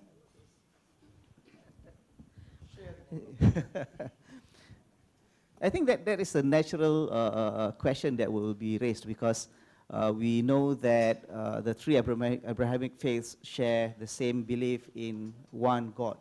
But it is a challenge. It is something that interreligious dialogue as a movement needs to find a clear direction in how, again, this interreligious dialogue can go beyond to the other communities with such a very big differences in theology, in the kind of the supreme being that is to be accepted as God. But as mentioned by the Sheikh himself, it's not about theology that should be the basis of this dialogue, because that will only lead us into different paths altogether. But it's about finding a common humanity, common good in building a better world for everyone. Thank you. Thank you. Dr. John Chu, would you like to reflect on any of the questions briefly? Very quickly, I think, again, contexts, I think from the sheer numbers of adherents of the three and faith, this monotheistic faith, and the spread globally, I think they are the widest. So it's, in that sense, it's natural to talk more about this. But I think Mufti has made the point, where Asia is concerned, I think this greater awareness and sensitivity is very important, and the common ground, again, is doing good for what is needed at this point of time in human life. Thank you. Question? My name is Muhammad Hasbi. I'm from Bergas. I like to ask Dr. Munir, but in Arabic, inshallah. Since Dr. Munir also can understand Arabic, so I prefer to speak in Arabic. أنتم كالأقليات في بلاد مصر ونحن أيضا ها هنا المسلمين في سنغافورة من الأقليات أيضا. فقط أريد أن أشارككم في خبرتكم كالأقليان في مصر ونحن كالأقليات في سنغافورة. كيف أنتم في مصر تواجه التحديات الموجودة في مصر كالأقليات، وكيف أنتم تعامل مع الآخرين في مصر كالأقليات في مصر. فقط أريد أن أعرف خبرتكم وأدرس من خبرتكم. شكرا. Thank you. The question is about the challenges Christians in Egypt as a minority actually faces. And Dr. Munir will be responding to that briefly after we take the two questions. Please. Okay, I'd like to say thank you to the Grand Mufti and the Archbishop for some very inspiring talks, and to all of our speakers today and yesterday. But my question is, they have given us, I said, this very inspiring vision about religions living together in peace. But of course, many people in religious communities do not want to hear this message. And I was wondering how they would think that they can communicate this message to the other people who have a more exclusive view, as you put it yourself, Dr. Saeed, and how this more inclusive or pluralist attitude could be spread to their communities. Thank you. Thank you. If you could mention your name. Oh, sorry, yes. I'm Paul Hedges, and I'm from the University of Winchester in the UK. Thank you. Thank you. Next question, please. My name is Ridwan Wu. I'd like to congratulate the Rajaratnam School of International Studies for launching this SRP program. I am reminded that about some 7-8 years ago, the then Archbishop of Canterbury, Dr. Rowan Williams, came to Singapore. He delivered a very eloquent address about the need for diverse views to be accommodated in the decision-making process. And then I was told that he visited various institutions. He saw how Sharia law was implemented in a very limited sense in Singapore for family law, for inheritance. And probably he must have liked the idea very much, because shortly after that he went back to the UK and he made that famous speech of his in 2008 where he said that it's unavoidable that some form of Sharia law should be implemented in UK, and that in fact it is not bad. In fact it will bring about some kind of social cohesion. After that there was an uproar, and as you know, there were several distinguished members of the British community, politicians, the media, that attacked the then Archbishop, and some even called him to resign. And I cannot help wondering, his ideas. Would it be possible, perhaps now that you have this Rajaratnam Studies SRP program, would it be good if somebody like the then Archbishop Rowan Williams were to make that kind of suggestion in a platform like SRP, and to throw this idea academically, and that people would debate about it, and would that idea be received differently as compared to the fact that he made that speech in the UK. Now, if that idea is workable, would the SRP consider the possibility that annually you can have an event, just like the Shangri-La platform, where people have the dialogue and you can even throw some very ideas that are ahead of your time for people to reflect and to debate, and hopefully this could be taken more positively. And I hope that none of our speakers will go back home and then they would make this speech now, and then you face the same situation as the then Archbishop Rowan Williams. I hope you will consider that. Thank you. Thank you. We have 3 questions. Maybe Ambassador Barry Desker, Ambassador Alami might consider answering that question. That would be wonderful. Thank you so much. That's, in fact, I was going to suggest. Now, before we get to that question, perhaps very briefly, first, Dr. Munir? Do you want me to answer in Arabic as well? Probably in English. In English? Okay. First of all, in Egypt, we don't like, as Christians, we don't like to be called minority because we are citizens. And not only citizens, but we are native citizens since 2,000 years. So the church in Alexandria started in 61 AD in the 1st century. So we are native, we are part of the soil, of the ground of Egypt. So we don't like the word minority. That's one thing. What we really like is the word citizens. So we are equal citizens as Christians and Muslims and any other religion who live in Egypt. We are all Egyptian citizens. That is what we hope for all the time. However, I would be a liar if I said there is no challenges. There is challenges, and we are working on these challenges. Fortunately, that the Constitution of Egypt now, the new one, which got the support of 98% of the people of Egypt, does not speak about minority and majority, but speak about citizens. And they are equal, and they have equal rights.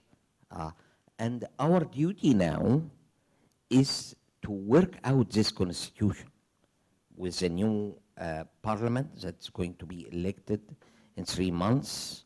The new parliament and the new president, they will make this constitution applicable on this. So we have a lot of hopes.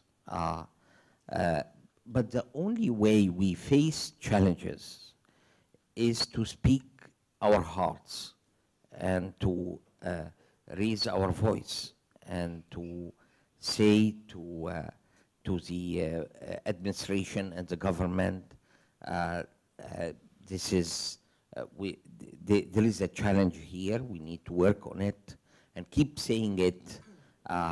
And fortunately, the vast majority of Egyptians who are Muslims don't see us as minority. Only very few people see us as minority. Some of them, from time to time, speak about us as dhimmis as well.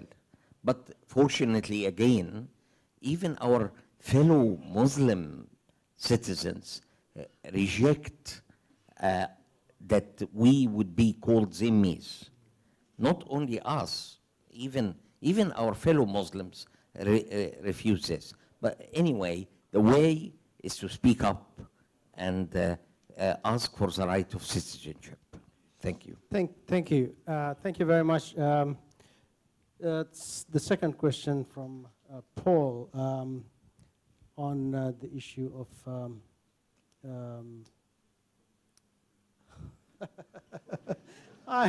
I'm forgetting.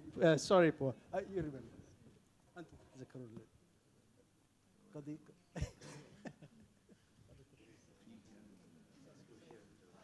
Paul, would you mind repeating that question, please? I'm really sorry. It's... That's right. Yeah, of course, yes. Okay, so my question again, very briefly, I said the message of tolerance we've learnt here is not what all religious people accept. So how would you go back and speak to your community, those who don't want to hear this message? Thank you. Thank you. We are really hungry, that's what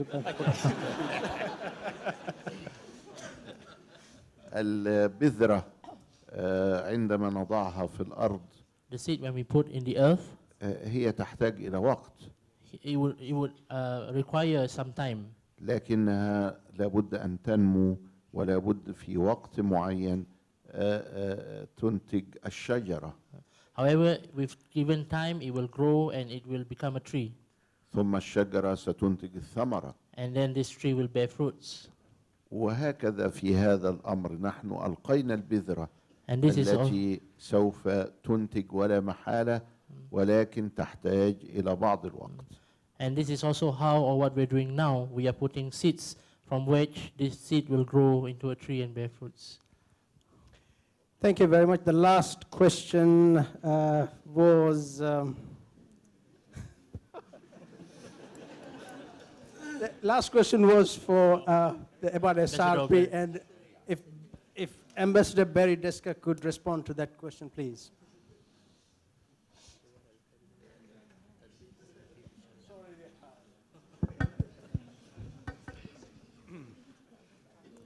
We are going to do it as a partnership.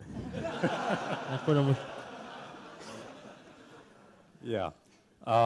Ridwan, definitely it's a very important issue about Sharia, and as you know that lately there's some debate on the implementation of hudud in this part of the world. And issues of such a nature will have a great impact on the relations between religious communities. So definitely when we detail out the whole agenda for this new program, this SRP, we are for sure we are going to identify areas and issues that will have relevance and impact on the whole subject of inter-religious relations in pro-societies. But I think that is a little bit early at the moment. We are still discussing and thinking and planning about the agenda for the SRP. But definitely that's one of the areas that we will be seriously looking into. Thank you. And now I pass over to my boss, my dean. Thank you, Alami. I'd like to follow up on Alami's explanation and make the key point that what we are trying to do is build SRP as a program. And because of that, we would not want to overstretch. But the aim is to build a program which would have credibility in Singapore as well as internationally. I know it would be a great idea to start an event for interreligious relations on the lines of the Shangri-La Dialogue. But as someone who was involved in the Shangri-La Dialogue from the start, because RSIS is the local partner, it will mean that Alami and myself will be spending half the year running that, preparing for that conference. And if we want to kill the SRP, that is the way to do it.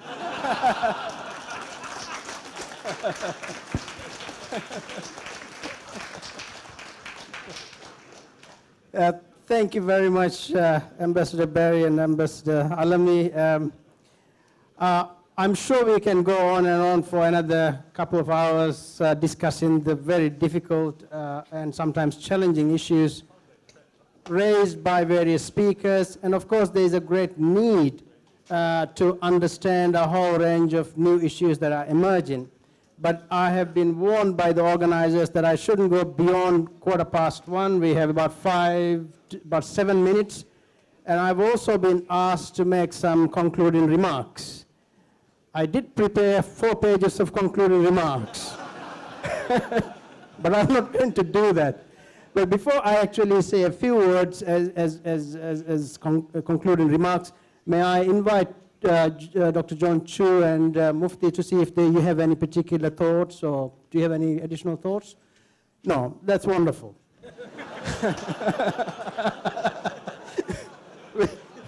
we are thinking about something else. Lunch. Now, so let me just say a couple of words as final remarks. There's obviously no need or reason to actually try to summarize the very rich presentations by all speakers and the Q&A. I'll just say that, I'll just say a few things. First, yesterday's launch by the President of Singapore of the SRP program just shows the kind of importance given to this area, this program, and also the issue of religion in Singapore. We saw a number of ministers, very senior figures in the government, the religious leaders, the community leaders, and pretty much the who's who here yesterday and also today. A very diverse audience here, Muslims, Christians, Buddhists, Taoists, and pretty much everybody else. This actually shows the kind of importance shown to this, not just by the government, but also by the community, by the educational institutions, and the like. Secondly, on the papers, without trying to summarize, I think there were a few things that were really, really focused on by all presenters. That we are part of one family. However you want to understand, we are part of one family. We may belong to different religious traditions, but we are part of one family. It doesn't mean that there aren't challenges, but everybody emphasized the need for us to find the common ground, to talk to each other, to understand each other, to work with each other, in a sense to collaborate and cooperate with each other. That is the spirit of all speakers, from Dr. Goma to today's presenters and panelists. Although we are diverse in our religious traditions and the way we might look, our countries, our nations and so forth, but that is something that is absolutely essential. There are things that are actually bringing us together for all kinds of reasons. The modern context is not the pre-modern context, as we all keep emphasizing. The issue of dialogue, whether it is just about talk, about work, I think both Dr. Goma and Dr. Munir emphasized that it's not about theology, it's not about talking about texts and theological ideas, it's also about working. And in yesterday's speech, Dr. Goma really emphasized this point. It's actually doing things. If you want to use an Islamic terminology, it's amal salih, the good deeds. That's what we should be focusing on. In terms of, at a practical level, we saw the wonderful example of both Dr. Goma and Dr. Munir, a Muslim and a Christian, two very prominent, globally prominent leaders working together hand in hand, and they call them each other as brother. That's very important. These two people represent two, perhaps the most dominant religious traditions, as a Christian, as a Muslim. Forget about the differences within religious traditions, but they actually represent a very large chunk of the humanity, and also their views are shared by a large chunk of people, despite the difficult issue of communicating some of these wonderful ideas to the grassroots level. As Dr. Goma said, you have a seed, from the seed will come a tree. It happens over time. These wonderful practical examples are the best way to show that Christians, Jews, Buddhists, Hindus, whatever, we are, at the end of the day, human beings, part of the same family, can work together. The other point I would like to emphasize is that although there are wonderful things happening, the wonderful ideas coming from the speakers, we should not be complacent. There's plenty of work to be done. In Singapore, of course, there's a religious harmony and the like. Things are going reasonably well, and hopefully that will continue to be so. But one shouldn't be complacent. I don't think the government or the community or the education institutions are actually complacent. the fact that there's a lot of investment in this SRP program that is going to be introduced gradually over the next few years is an example of the kind of interest and emphasis the community places on this area. The SRP program is really aiming at developing a top-end, high-quality, globally, visible program of teaching, research, and community engagement. As many of those who are associated with SRP have been discussing this issue, there's no point in developing just yet another interreligious relations program just for the sake of developing a program. The idea is Singapore has a lot to offer to the international community, to other religious traditions, and this could be done academically through a program such as SRP. But having said that, the SRP is not just about people working away from the community. SRP is very much about scholarly rigor, but also about community concerns and needs. So there's a relationship between theoretical discussions and scholarly works in terms of research and teaching, but also the problems that are on the ground in Singapore and regionally, and also at a global level. So the dream is to develop a program that is high quality, that has the scholarly rigor, that is actually responsive to community needs and concerns. And hopefully that will be a good model for not just for Singapore, but also for the region and also internationally. Now, finally, I just should say a word of thanks to Sheikh Dr. Ali Goma and Archbishop Munir for traveling all the way from Egypt and contributing so many rich and wonderful ideas, and of course showing us a great example of two prominent religious leaders working side by side, hand in hand as brothers. That is an example we can follow here in Singapore and also in the region and internationally. And to all our panelists, Dr. John Chu, Dr. Ali Goma, Dr. Archbishop Munir, and also Mufti of Singapore for their wonderful contributions, and also for those who contributed to Q&A, and to the audience for your patience and for your participation and enthusiasm in relation to this wonderful program that was being launched here, and also your interest in the discussion. The SRP program staff members, all of them, have been working very hard over the last few months to bring this event, yesterday's event and today's event, working very hard behind the scenes. And a very big thank you to all SRP staff for bringing this wonderful event so well.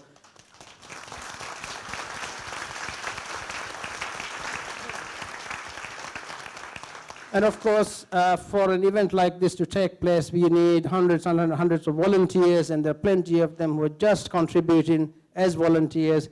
And a big thank you to you all. And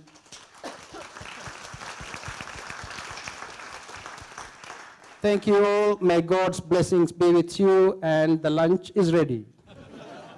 Thank you very much.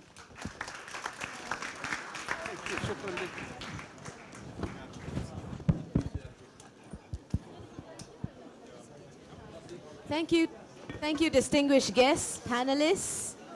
Ladies and gentlemen, we have reached the end of this two-day program.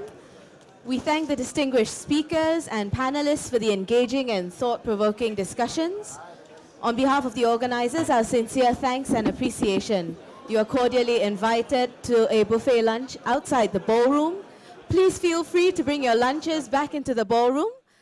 Once again, thank you to all participants.